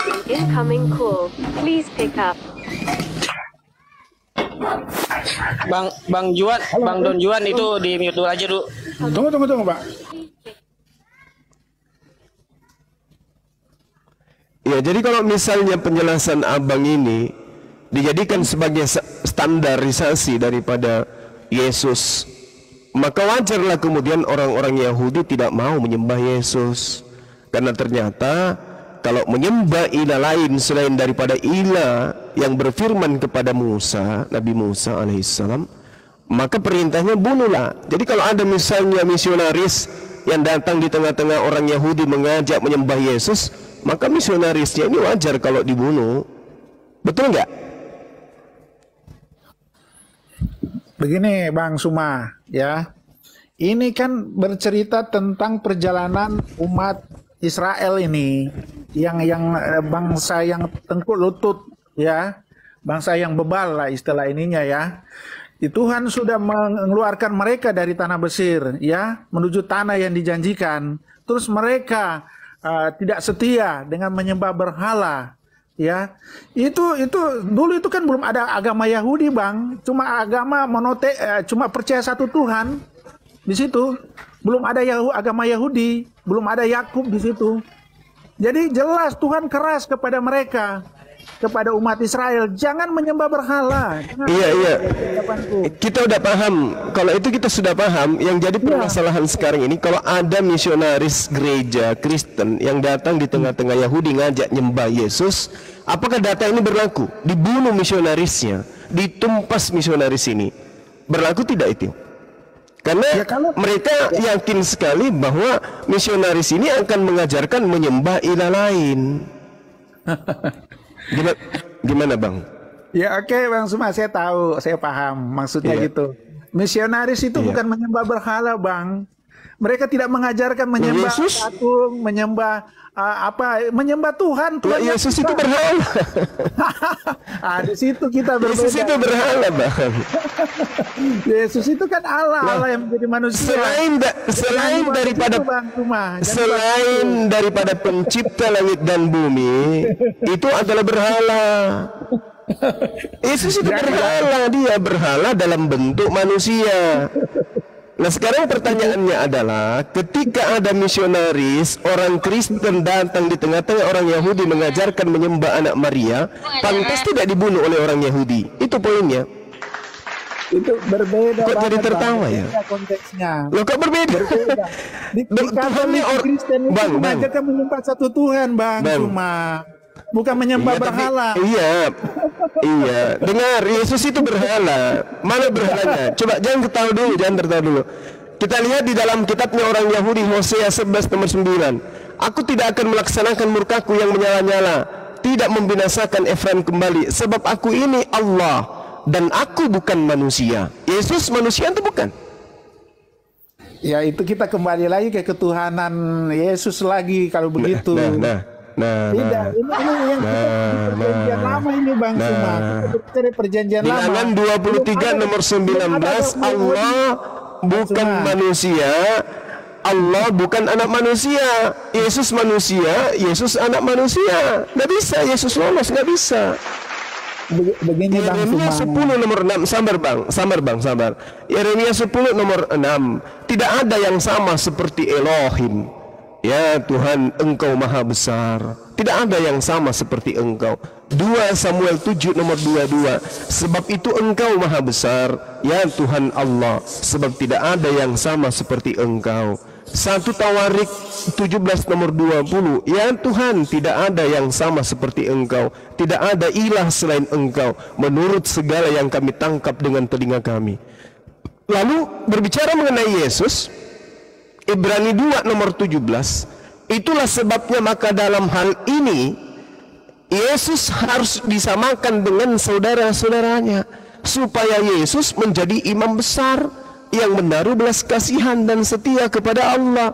Jadi Yesus ini manusia yang sama dengan saudaranya, yang harus setia kepada Allah untuk mendamaikan seluruh dosa manusia. Jadi kalau menyembah Yesus, ya menyembah berhala. Gitu Bang, makanya orang Yahudi tidak mau mengakui Kristen ini sebagai saudara dalam berkeyakinan, tetapi dianggap sebagai Abu Dasalah, bidat yang harus dijauhkan. Bahkan kalau kita lihat di dalam kitabnya mereka, di dalam Talmud, orang-orang Kristen itu dianggap sebagai binatang yang menjadi penghuni kekal di dalam neraka. Gitu loh Bang. Lanjut. Oke Bang, gantian Bang ya. Jadi gini, ini berbicara konteksnya pada saat Exodus ya, Israel keluar dari tanah Mesir, tanah perbudakan. Kalau disambung-sambungkan dengan Katolik, Yahudi saja belum ada. Ya, agama Yahudi aja belum ada, baru Musa di situ hukum Taurat. Jadi nggak nyambung Bang kalau Bang Suma hubung-hubungkan dengan Katolik, dengan Kristen. Kristen itu perjanjian baru malahan. Katolik juga di perjanjian baru. Yahudi saja belum ada, ini hanya baru percaya pada Tuhan, satu Tuhan. Makanya wajarlah Tuhan mengatakan di hukum Taurat, jangan ada padamu Allah lain di hadapanku. Jangan sujud menyembah ilah-ilah lain, menyembah berhala. Itu maksudnya. Jadi tidak relevan kalau dikatakan ini murtad dari agama. Murtad kan dari terbagi juga, bukan cuma dari satu agama ke agama lain, tapi dari Tuhan ke akhirnya penyembah berhala. Bang Nasri Sukran. Yang kita bicara tadi itu kan konteksnya yang sudah punya agama seperti Muslim akhirnya murtad gitu kan, Kristen jadi mualaf begitu Bang, konteksnya yang kita bicara tadi. Yang Bang Suma bawa ini ya, ini memang Tuhan keras kepada penyembah berhala. Saya ngerti. Nah, begitu juga di Muslim dikatakan kafir juga kalau penyembah berhala.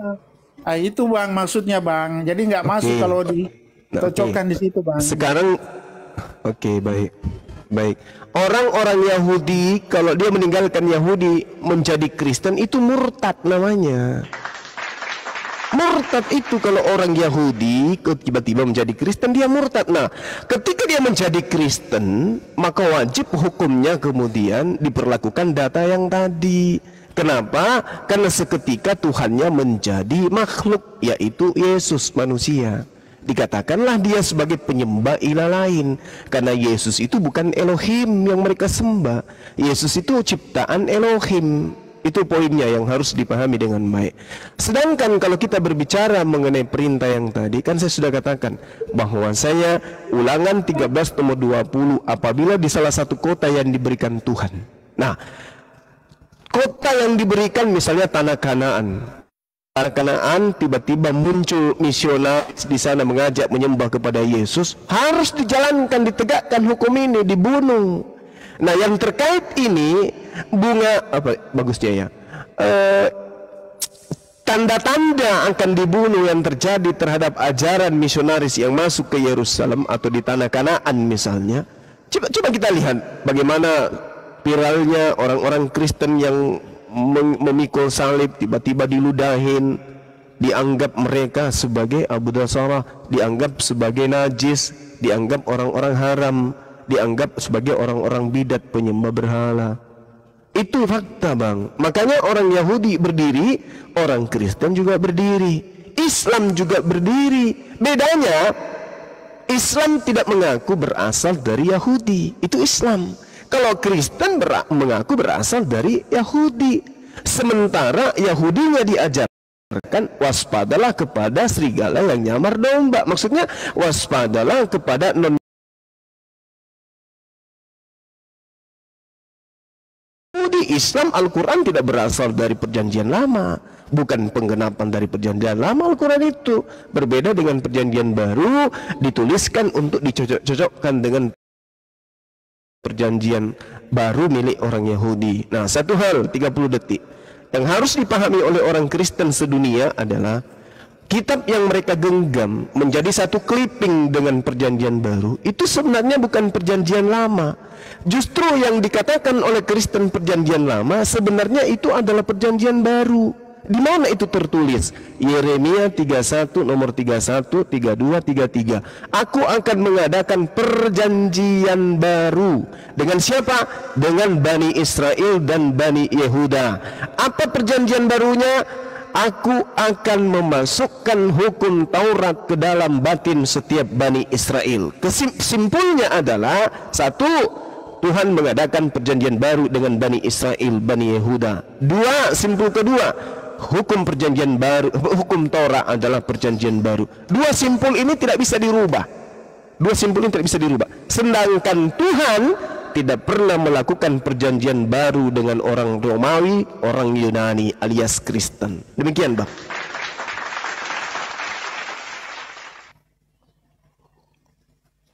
Iya, Bang Suma. Ya, itu kita gini bicara ketuhanan ya.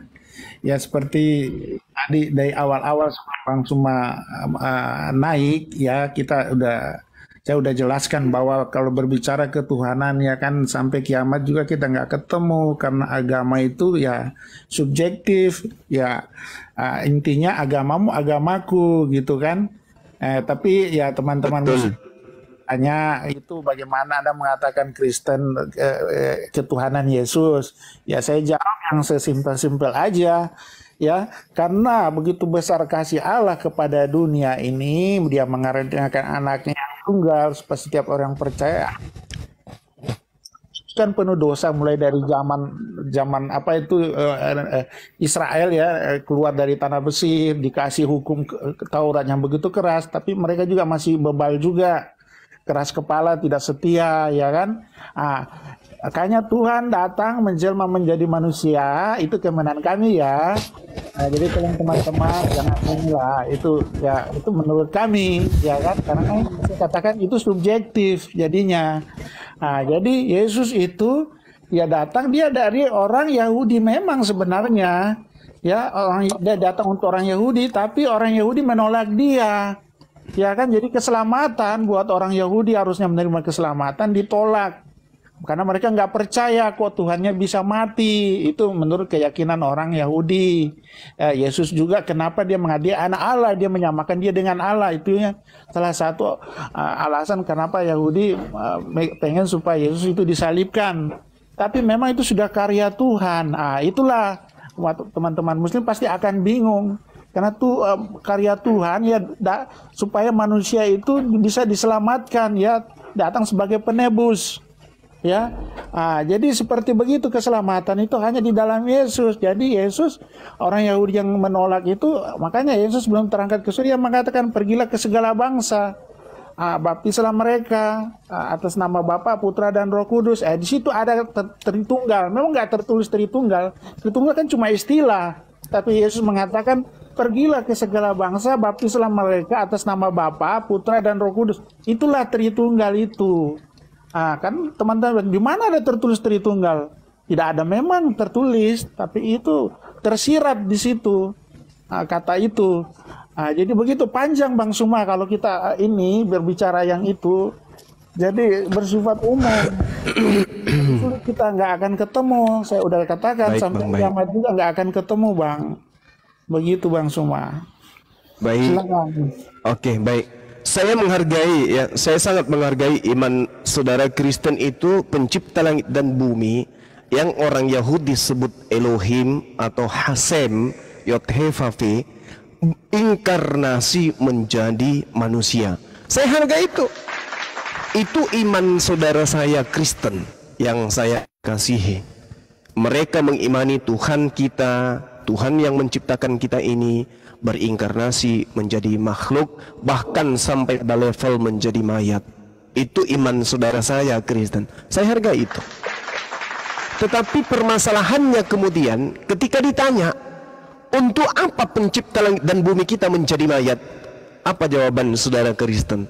Untuk mengasihi manusia, supaya dia memperlihatkan betapa dia cintanya kepada manusia, supaya memperlihatkan betapa sayangnya Tuhan pencipta langit dan bumi, sehingga dia mengaruniakan anaknya, sehingga anaknya ini adalah dirinya sendiri, sehingga yang mati ini adalah dirinya sendiri, dan dia tidak dibunuh tetapi menyerahkan dirinya.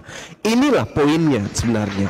Nah sekarang permasalahan yang muncul bukan antara iman yang kita pertaruhkan, tidak. Ini prospek, ini adalah prospeknya akal dan wahyu. Tuhan ketika bercerita tentang dirinya, tentang kemurkaannya, tentang kasih sayangnya, itu ada kaidahnya, ada patokan-patokannya. Contoh, Yehezkiel 5 misalnya. Kalau kita baca satu perikop betapa murkanya Tuhan kepada Yerusalem, kepada Bani Yakub, kepada Bani Israel, ketika Tuhan melihat kelakuan-kelakuan mereka melanggar setiap perintah yang didatangkan oleh Tuhan kepada diri mereka. Yehezkiel 5. Kalau kita lihat lagi di Yehezkiel 4:4, bagaimana kemudian Tuhan murka semurka-murkanya, menjadikan kutukan-kutukannya itu terhadap Bani Israel Yerusalem, dikarenakan mereka orang-orang Yahudi membiarkan orang-orang najis masuk ke rumah ibadah mereka. Lanjut lagi kita. Kalau kita lihat di Yesaya 6:6, bagaimana kemudian Tuhan dengan nyala apinya untuk menghanguskan orang-orang yang memakan babi dan seterusnya. Lalu bagaimana kemudian Tuhan bersumpah dengan dirinya sendiri tidak akan memasukkan orang-orang yang tidak bersunat di dalam kota Yerusalem lama dan Yerusalem baru. Ini harus dipahami secara kontekstual. Jadi tidak hanya mengada-ngada secara iman, tetapi harus berdata. Pendekatan logika dan pendekatan wahyu yang harus kita gunakan. Maka ketika kita melihat apa yang tertuang di dalam pengajaran Yesus misalnya, ini di luar daripada konteks imannya Kristen, kita hanya berbicara data dan akal sehat. Yohanes 7 nomor 49, apa kata Yesus? Orang banyak ini yang tidak mengenal hukum Taurat terkutuk. Coba, orang yang tidak mengenal hukum Taurat terkutuk. Lalu kalau kita melihat di dalam Ulangan 27 nomor 26, terkutuk orang yang tidak menepati perkataan-perkataan, hukum-hukum, ketetapan, aturan-aturan, perintah-perintah yang ada dalam hukum Taurat dengan perbuatan. Terkutuk. Coba. Jadi Yesus mengatakan terkutuk orang yang meninggalkan hukum Taurat. Elohim mengatakan terkutuk orang yang meninggalkan hukum Taurat. Bahkan kalau kita lihat di dalam Ulangan 21 nomor 23, apa kata Tuhan di sana? Maka janganlah mayatnya dibiarkan semalaman pada tiang, tetapi haruslah engkau menguburkan dia pada pagi hari itu juga. Sebab orang manusia yang digantung secara terkutuk oleh Elohim, jangan engkau menajiskan tanah yang diberikan Tuhan Elohim kepadamu menjadi milik pusakamu. Ini sadis loh. Orang yang melanggar hukum Taurat, orang yang melanggar perintah Tuhan, dihabisin oleh Tuhan. Dihabisin. Tiba-tiba dengan beringasnya Tuhan yang maha perkasa, maha kuasa, yang penuh dengan keadikdayaan ini, tiba-tiba kemudian menjadi letoi, menjadi bayi yang keluar dari kandang binatang. Ini logika mana yang bisa make? Tuhan menggulung langit dan bumi dengan murkahnya, dengan apinya menghanguskan semuanya, pemakan babi dilahat dengan apinya dan seterusnya. Bahkan Tuhan mengatakan cungkil mata, potong tangan. Kok tiba-tiba hal itu terjadi karena pelanggaran terhadap perintahnya? Tiba-tiba ada sekelompok manusia dari barat menghapuskan semua aturan-aturan Tuhan dan mengatakan Tuhannya menjadi bunglon, seketika menjadi bayi yang keluar dari rahim, lahirnya di tempat binatang, kemudian besar mengajarkan ajaran kasih, dan dia adalah manusia pernah menjadi mayat. Siapa yang percaya Tuhan jadi mayat, pernah menjadi mayat, dia akan diselamatkan. Ini konsep yang tidak rasional tapi irrasional. Jadi dua pembeda yang harus diakui. Kristen dengan imannya kita hargai, tetapi sangat disayangkan itu tidak berpola kepada akal dan wahyu, hanya semata-mata karena mimbar dan khotbah gereja saja. Itu saya hargai, Bang. Tapi ketika kita berbicara akal dan wahyu, Kristen tidak punya ruang, sama sekali nggak punya ruang. Kristen hanya bisa diimani dengan dogma dan doktrin.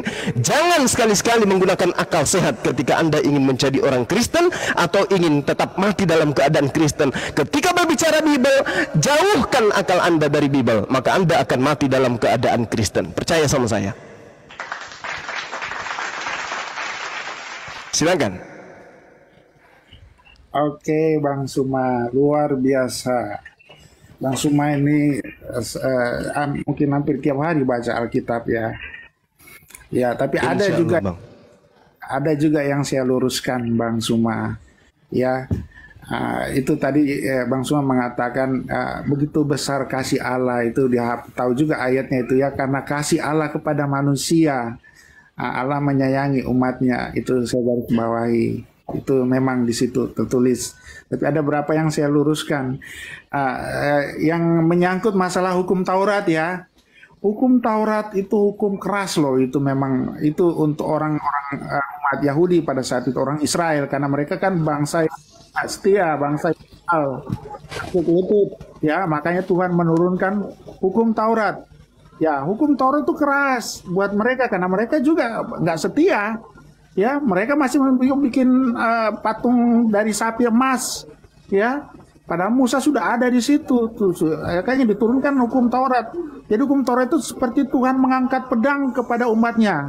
Begitu kerasnya Tuhan kepada umat Israel pada saat itu. Tapi mereka juga masih sampai sekarang juga, coba lihat tuh Israel apa yang dilakukan di sana, ya kan?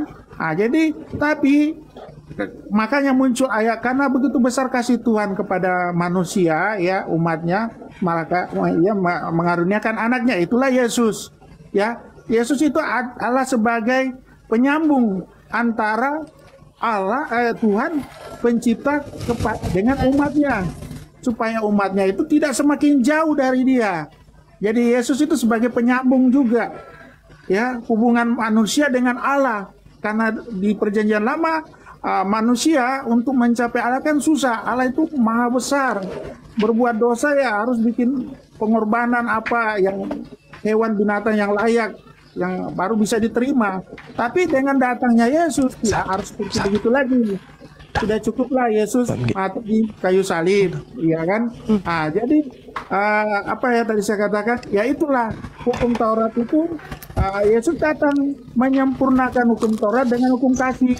Kasihilah Tuhan Allahmu dan kasihilah sesamamu. Jadi dia menyempurnakan hukum kasih itu, karena hukum Taurat tidak semua orang bisa melakukan hukum Taurat. Tidak semua, karena hukum Taurat itu ya itu mata ganti mata, gigi ganti gigi. Jadi itulah hukum kasih. Jadi nggak perlu lagi menjalankan hukum Taurat yang begitu keras. Tapi kalau mau jalannya tidak masalah kalau yang sanggup. Tidak ada ini, karena itu masih berlaku. Yesus mengatakan, aku tidak mengubah hukum Taurat setitik pun. Tapi Yesus menyempurnakan hukum pertama dan terutama, yaitu hukum kasih. Kasihilah Tuhan Allahmu dan kasihilah sesamamu manusia. Ya seperti begitu Bang Suma. Saya nggak terlalu panjang kok. Silakan. Baik Bang. Jadi kalau kita berbicara mengenai kasih nih, itu betul. Yesus itu adalah utusan Tuhan yang mengajarkan kasih. Itu harus diimani. Umat Islam mutlak hukumnya mengimani itu. bahwa Nabi Rasul yang datang kepada Bani Israel, yang umat Islam sebut Nabi Isa alaihissalam, yang teman Kristen sebut Tuhan Yesus, betul itu mengajarkan kasih. Kita harus akui, sekarang permasalahannya muncul lagi nih ketika kita berbicara mengenai kasih.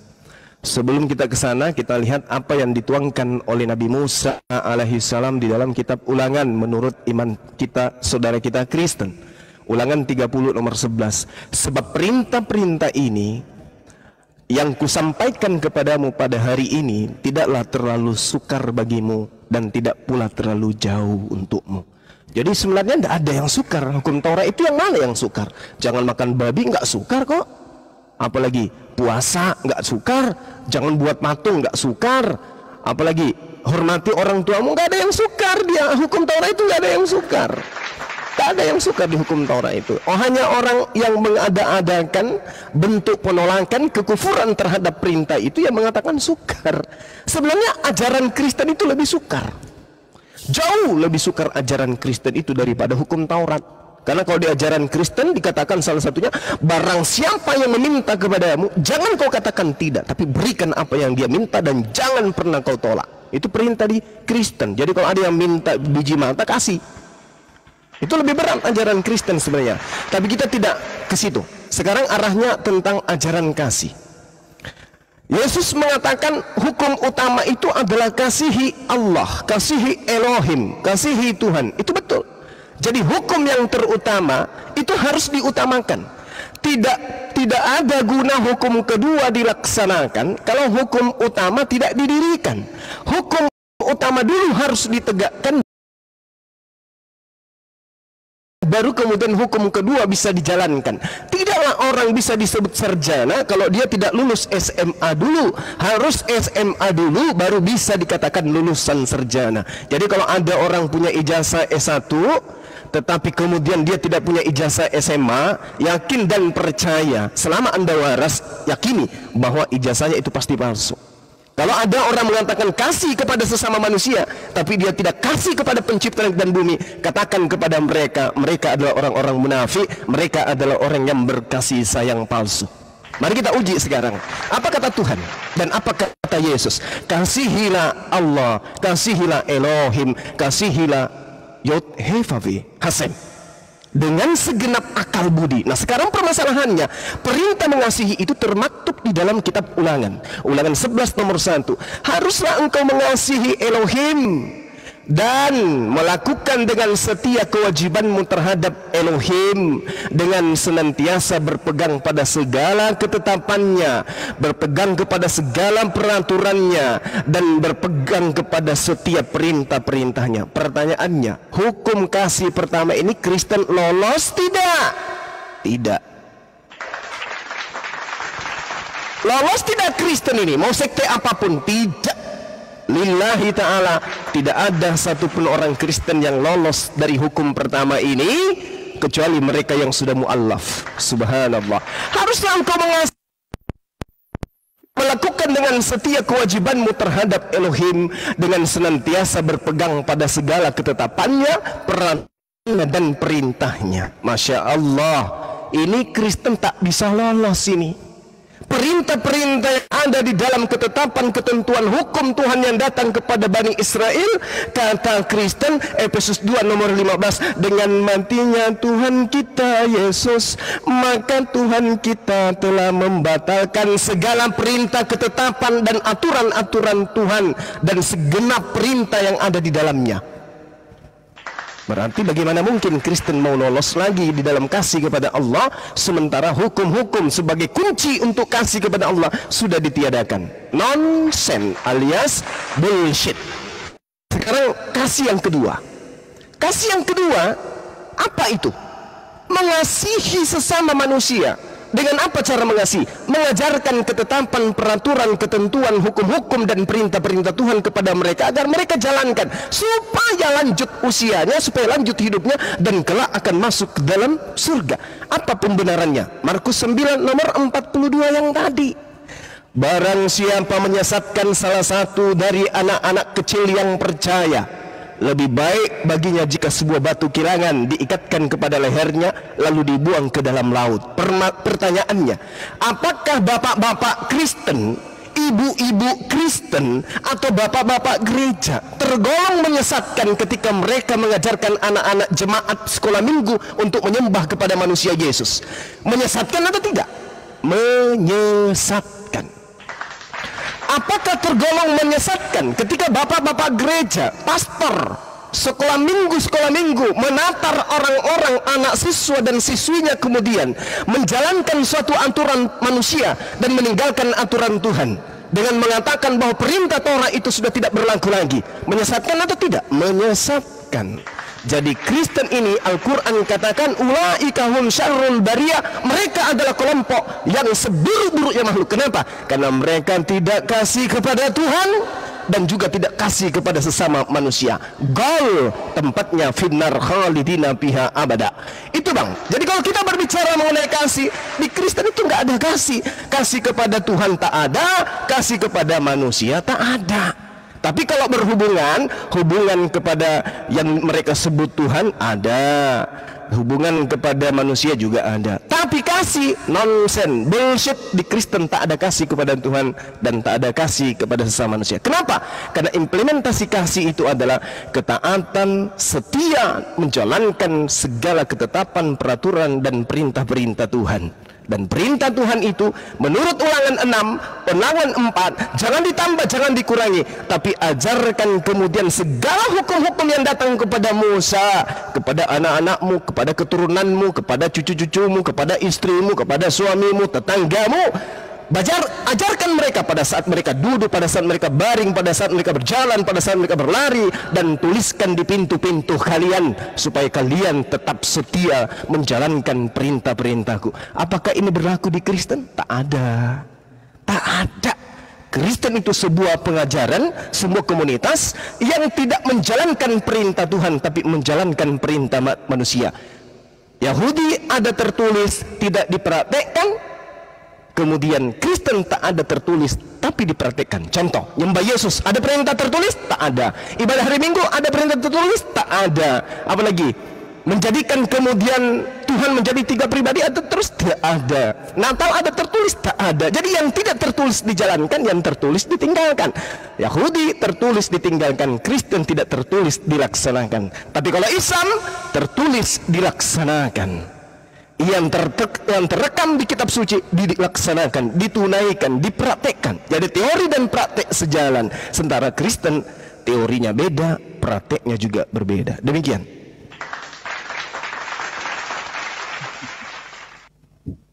Iya, jadi gini sambil ngopi teman-teman, silakan. Oke, Bang Suma. Wah, makin seru ini, makin seru. Di sini tadi Bang Suma ada mengatakan bahwa perintah hukum Taurat itu tidak susah kan? Ya itu ada hukum Taurat banyak isinya, ya. Tapi hukum Taurat itu, ya, di sini dikatakan di Yakobus 2 ayat 10 bisa dibuka. Dikatakan di sini, barang siapa menuruti seluruh hukum itu, tetapi mengabaikan satu bagian daripadanya, ia bersalah terhadap seluruhnya. Jadi hukum Taurat itu kalau hanya 1 atau 2 dijalankan, ya, yang lain tidak, ya, itu sama dengan sia-sia. Jadi sama dengan tidak ada gunanya. Jadi hukum Taurat itu harus dijalankan secara keseluruhan. Jadi tidak bisa dipilah-pilah. Begitu. Dia menjalankan sebagian saja, sebagian tidak, itu nggak bisa. Itu dijelaskan di Yakobus 2 ayat 10. Barang siapa menuruti seluruh hukum itu, tetapi mengabaikan satu bagian daripadanya, ia bersalah terhadap seluruhnya. Itu di hukum Taurat. Hukum Taurat itu yang berat apa? Mata ganti mata, gigi ganti gigi. Orang berzina dihukum dirajam sampai mati. Makanya tidak semua orang bisa melaksanakan hukum Taurat, ya kan? Makanya itu dikatakan di situ, ya, hukum kasih. Yesus datang menyempurnakan hukum Taurat. Karena kalau cuma satu dijalankan, sebagian dijalankan, sama saja tidak dijalankan.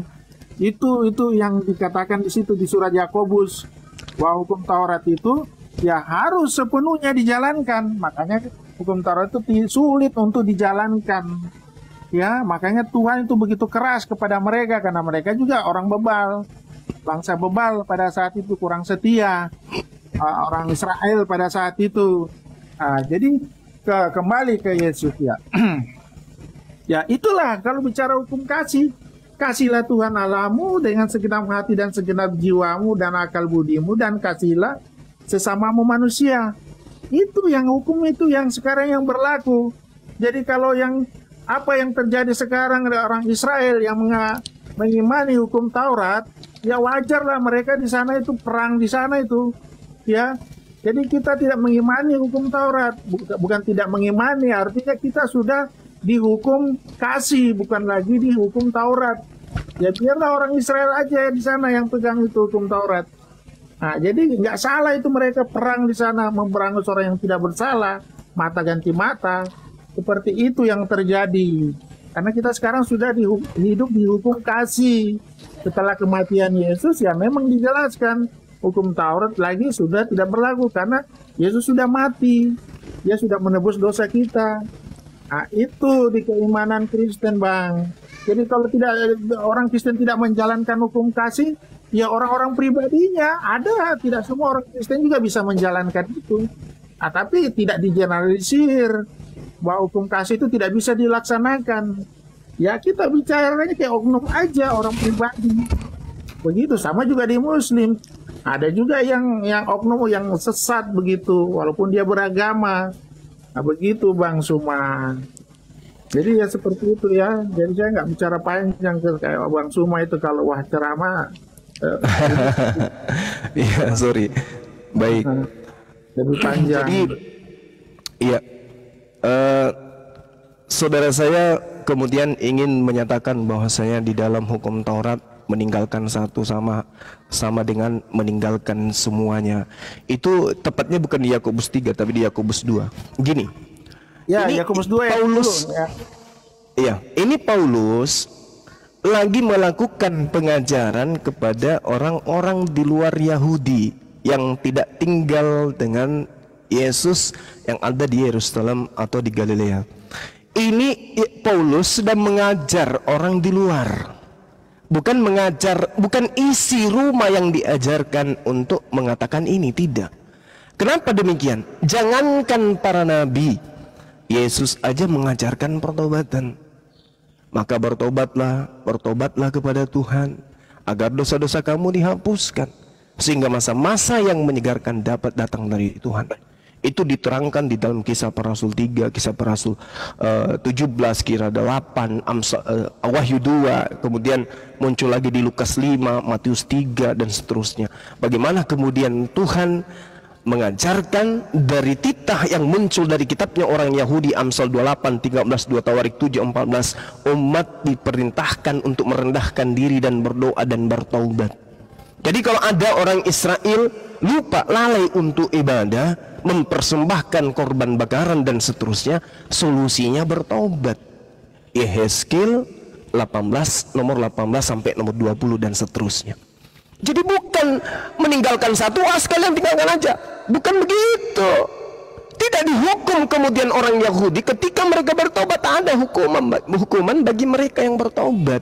Sementara sementara yang Paulus lakukan, beliau mencoba untuk mendoktrin bahwa hukum Taurat itu memang pada dasarnya tak berguna. Dia adalah sampah, Filipi 3 dan seterusnya, Roma 3, Roma 7 dan seterusnya. Memang Paulus sudah menggariskan kepada non-Yahudi bahwa hukum Taurat itu menyesatkan, hukum Taurat itu adalah sampah, hukum Taurat itu adalah sengat maut. Itu pengajaran Paulus memang. Jadi kalau dia mengatakan barang siapa menuruti seluruh hukum itu tetapi mengabaikan satu bagian daripadanya, ia bersalah terhadap seluruhnya. Apa maksudnya ini? Karena memang dia akan mengajarkan hukum Taurat itu enggak berlaku lagi. Yang berlaku adalah ajaran kasih. Sayangnya salah konsep.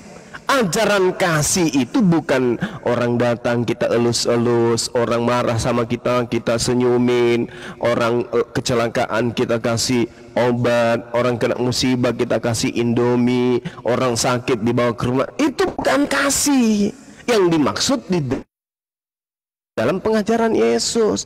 Kasih yang dimaksud adalah mengasihi manusia dengan mengajarkan manusia mentaati perintah Tuhan. Makanya tadi kan Markus kita sudah baca, Markus 9:42, barang siapa menyesatkan salah satu dari anak kecil. Nah sekarang anak-anak ini bapaknya Kristen, mamanya Kristen, ketika bapak ibunya mengajari dia menyembah manusia bernama Yesus, itu menyesatkan atau tidak? Menyesatkan. Harusnya yang diajarkan ke anaknya menyembah Elohim yang datang kepada Nabi Musa, bukan yang datang di kandang binatang, bukan. Makanya saya katakan, Bung, ketika saudara berbicara siapa yang meninggalkan Taurat dan tidak, siapa yang melakukan Taurat tapi meninggalkan satu maka semuanya gagal. Tidak. Contoh, kita ambil Keluaran 20 dari 10 hukum. Kalau dia tidak menghargai orang tuanya atau dia tidak melakukan sabat, dosa, ya dosa. Bagaimana caranya kemudian untuk menghapuskan dosa? Bertobat, berserah diri kepada Tuhan, kembali kepada aturannya. Makanya dikatakan oleh Yesus Yohanes 7:49, yang mereka tidak kenal Taurat terkutuk. Begitu juga di dalam Ulangan 21:23, Ulangan 26:27. Orang yang tidak mempraktekkan hukum Taurat terkutuk. Tapi kalau mereka bertaubat kemudian dosa-dosanya terampuni. Makanya Yesus mengatakan bertaubat. Perintah bertobat itu jelas ada. Nah sekarang kalau perintah yang satu nih yang dilanggar, menyembah ilah lain, ini yang tidak diampuni selama orang tersebut kemudian tidak bertobat kembali menyembah kepada Eloh yang benar.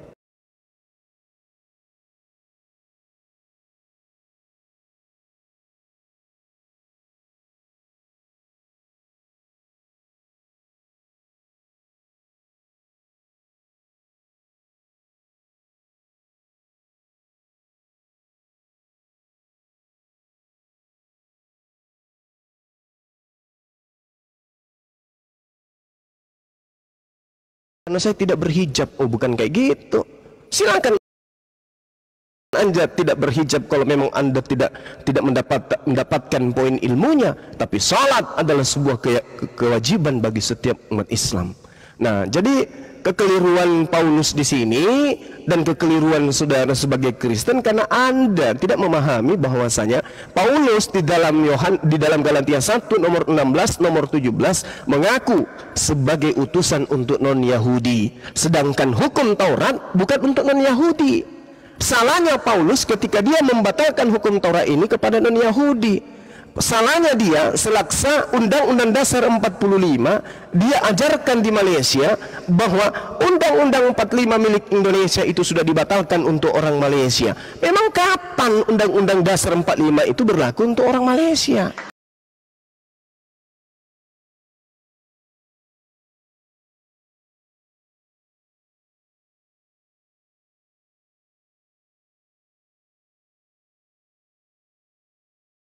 Taurat, ya memang karena hukum Taurat itu perjanjian baru untuk Bani Israel dan Bani Yehuda, sementara Kristen bukan Bani Yehuda, bukan Bani Israel. Kristen itu adalah sekte ajaran baru yang dibentuk oleh Paulus, ajaran baru dia. Seperti itu Bang. Makanya kalau kita kembalikan kepada tema kita tadi, berbicara terkait dengan apa yang dibahas lebih awal, maka jelas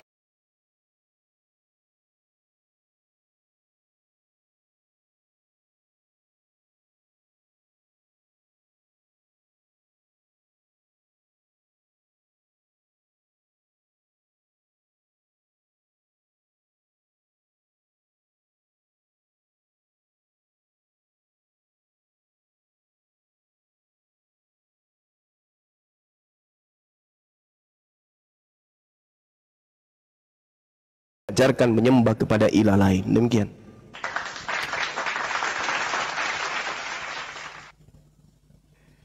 Ya Bang Suma, jadi kita berbeda di situ ya, berbeda tentang keyakinan, beda tentang pendapat pikiran kita di situ, makanya jatuhnya ke subjektif lagi. ya kan? Jadi Bang Suma ya nggak meyakini Yesus, ya. Ya, ada beberapa hal yang memang tadi yang Bang Suma narasikan itu jatuhnya memang di ketuhanan. Jadi yang ketemu kita di situ karena subjektif, semua itu subjektif. Tapi kalau berbicara kasih, berbicara kebaikan, ya itu objektif, bukan objektif karena semua di Islam Kristen itu mengaku itu. Itu bersifat universal. Tapi saya lihat narasinya Bang Suma tadi lebih banyak memang pendapat-pendapat keyakinan yang diyakini secara subjektif sesuai dengan keyakinan Bang Suma. Jadi kita berbeda di situ Bang Suma. Menyangkut siapa Yesus, ya menurut Anda, menurut kami berbeda. Isa dengan Yesus kan berbeda, dari situ aja sudah berbeda. Isa disalib, Isa tidak disalib, Yesus disalib, ya kan? Jadi itu sudah jelas. Ya, Yesus lahir di mana, Isa lahir di mana, ya, Isa terangkat ke surga, Yesus menebus dosa di kayu salib. Jadi memang dari situ akhirnya nggak akan ketemu Bang Suma. Makanya tadi kalau mau bahas yang begini, kita bahas yang ayat-ayat yang lain aja, ayat-ayat yang kurang dipahami di Alkitab. Ya, yang kadang salah tafsir, karena kita memang ya di Kristen itu ada ayat yang mengatakan jangan menafsirkan sesuai dengan keinginan kita sendiri, ya harus ada bimbingan Roh Kudus. Sedangkan saudara-saudara Muslim Bang Suma itu kan, saya mengakui Bang Suma belajar Alkitab itu mungkin dari Kejadian sampai Wahyu juga, tapi ya cuma belajar tapi tidak meyakini, itu berbeda Bang. Jadi seperti ibarat kita membaca tapi tidak membaca atau menghafal tapi kurang dipahami, atau makan tapi tidak dikunyah begitu. Tapi kalau di Kristen kita membaca dan kita pahami karena kita didorong dengan kuasa Roh Kudus, karena kami yakin percaya di situ, karena kita dengan saudara Muslim kan lebih mengedepankan memang akalnya. Kita iman, bukan berarti di Kristen nggak memakai akal, tapi Tuhan mengajarkan ya beriman dulu baru berakal. Begitu, bukan berakal dulu. Kalau berakal dulu ya kita nggak bisa tahu eksistensi Tuhan. Ya itu yang dipakai orang ateis. Mereka tidak percaya Tuhan karena mereka menggunakan akal, tidak memakai keimanan. Begitu, jadi kita saling menghargai saja. Jadi saya sih nggak masalah Bang Suma bilang Yesus itu manusia atau apa ya, karena menurut keyakinan Bang Suma seperti itu ya, karena ini agama sifatnya subjektif Bang Suma, ya subjektif. Agamamu dan agamaku itu kan ada ayatnya juga di situ. Seperti itu. Jadi kita sudah berbeda di situ Bang. Jadi kita hanya ya diskusi bolehlah, diskusi tapi nggak bisa kita memaksa keyakinan. Baik. Gitu. Silakan Bang Suma. Baik. Oke, baik saudara saya ya. Jadi ini yang sesi terakhir buat saya karena di sini sudah mau maghrib. Jadi gini, kalau saudara saya ini mengatakan kita berbeda, iya jelas kita berbeda Bang. Kami mengimani Isa alaihissalam diselamatkan oleh Allah, tidak terjadi penyaliban. Yang disalib, yang Anda imani bernama Yesus. Oke? Jadi Nabi Isa yang diselamatkan, yang disalib ini jatahnya orang Kristen. Nabi Isa ini jatahnya umat Islam. Yang tidak disalib jatahnya umat Islam, yang disalib jatahnya orang Kristen. Oke, kita berbeda karena dua manusia, masing-masing jatah kita ada. Kami jatahnya adalah orang yang diselamatkan dari penyaliban, sementara saudara Kristen jatahnya adalah orang yang disalibkan. Sekarang mari kita lihat, kita uji keotentikan berdasarkan akal dan iman. Tuhan mengatakan di dalam Amsal 6 nomor 16, 6 perkara yang dibenci, salah satunya membunuh orang yang suci, dan 7 kekejian di hati Tuhan, salah satunya menumpahkan darah orang yang suci. Yesus orang yang suci. Tertulis di mana? Kisah Para Rasul 4 nomor 30. oleh nama Yesus hambamu yang suci. Satu. Yang kedua, Keluaran 23 nomor 7, jangan engkau membunuh orang yang tidak bersalah.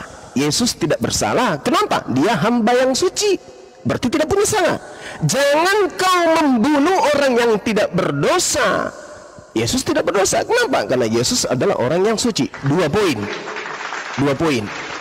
Ini pengakuan iman umat Islam. Nabi Isa tidak disalibkan. Yang disalibkan itu adalah orang yang tidak suci, pengkhianat, orang yang fasik, yang menggantikan dia kemudian. Nah, apakah Tuhan ada membenarkan kaidah Islam? Ada. Tertulis di mana? Mari kita lihat apa yang tertuang di dalam Amsal nomor 11 nomor 8. Orang benar diselamatkan dari kesukaran, orang yang fasiklah yang akan menggantikannya. Subhanallah. Kaidah Islam, Nabi Isa alaihissalam adalah orang yang suci. Kaidah Kristen, ada pengkhianat yang mengkhianati Yesus yang kemudian disalibkan. Nah, ini kena nih.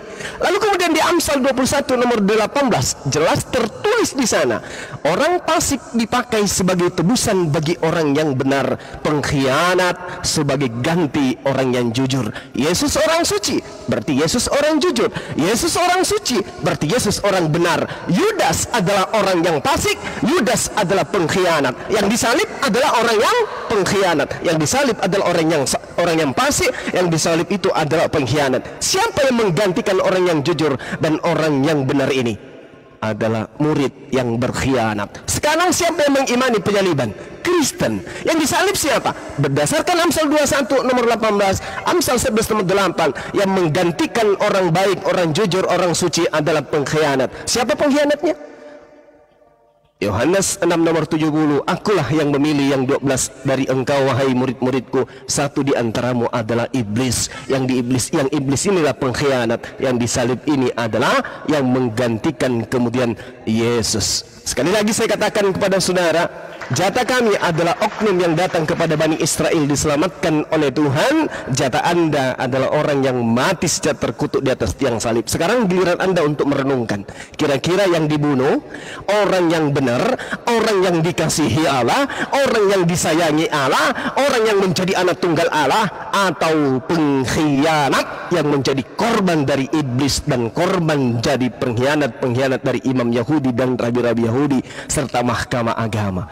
Anda yang merenungkan itu. Umat Islam merdeka dalam hal ini karena nabinya diselamatkan, sementara Tuhan Anda mati dengan terkutuk di atas tiang salib. Itu penderitaan yang sangat-sangat mengenaskan. Saya kira begitu teman-teman sekalian. Terima kasih Bang Don atas diskusi kita yang terjalin baik sore hari ini. Kepada teman-teman host dan guru-guru saya, terima kasih yang memberikan ruang kepada saya. Tempat saya sudah maghrib. Mudah-mudahan apa yang saya sampaikan ada nilai positif yang dijadikan edukasi.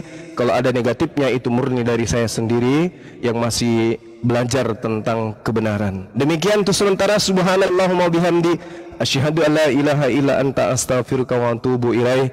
Salam tauhid, salam satu Tuhan. Jayalah Islamku, jayalah Indonesiaku. Allahu Akbar. Assalamualaikum warahmatullahi wabarakatuh. Waalaikumsalam warahmatullahi wabarakatuh.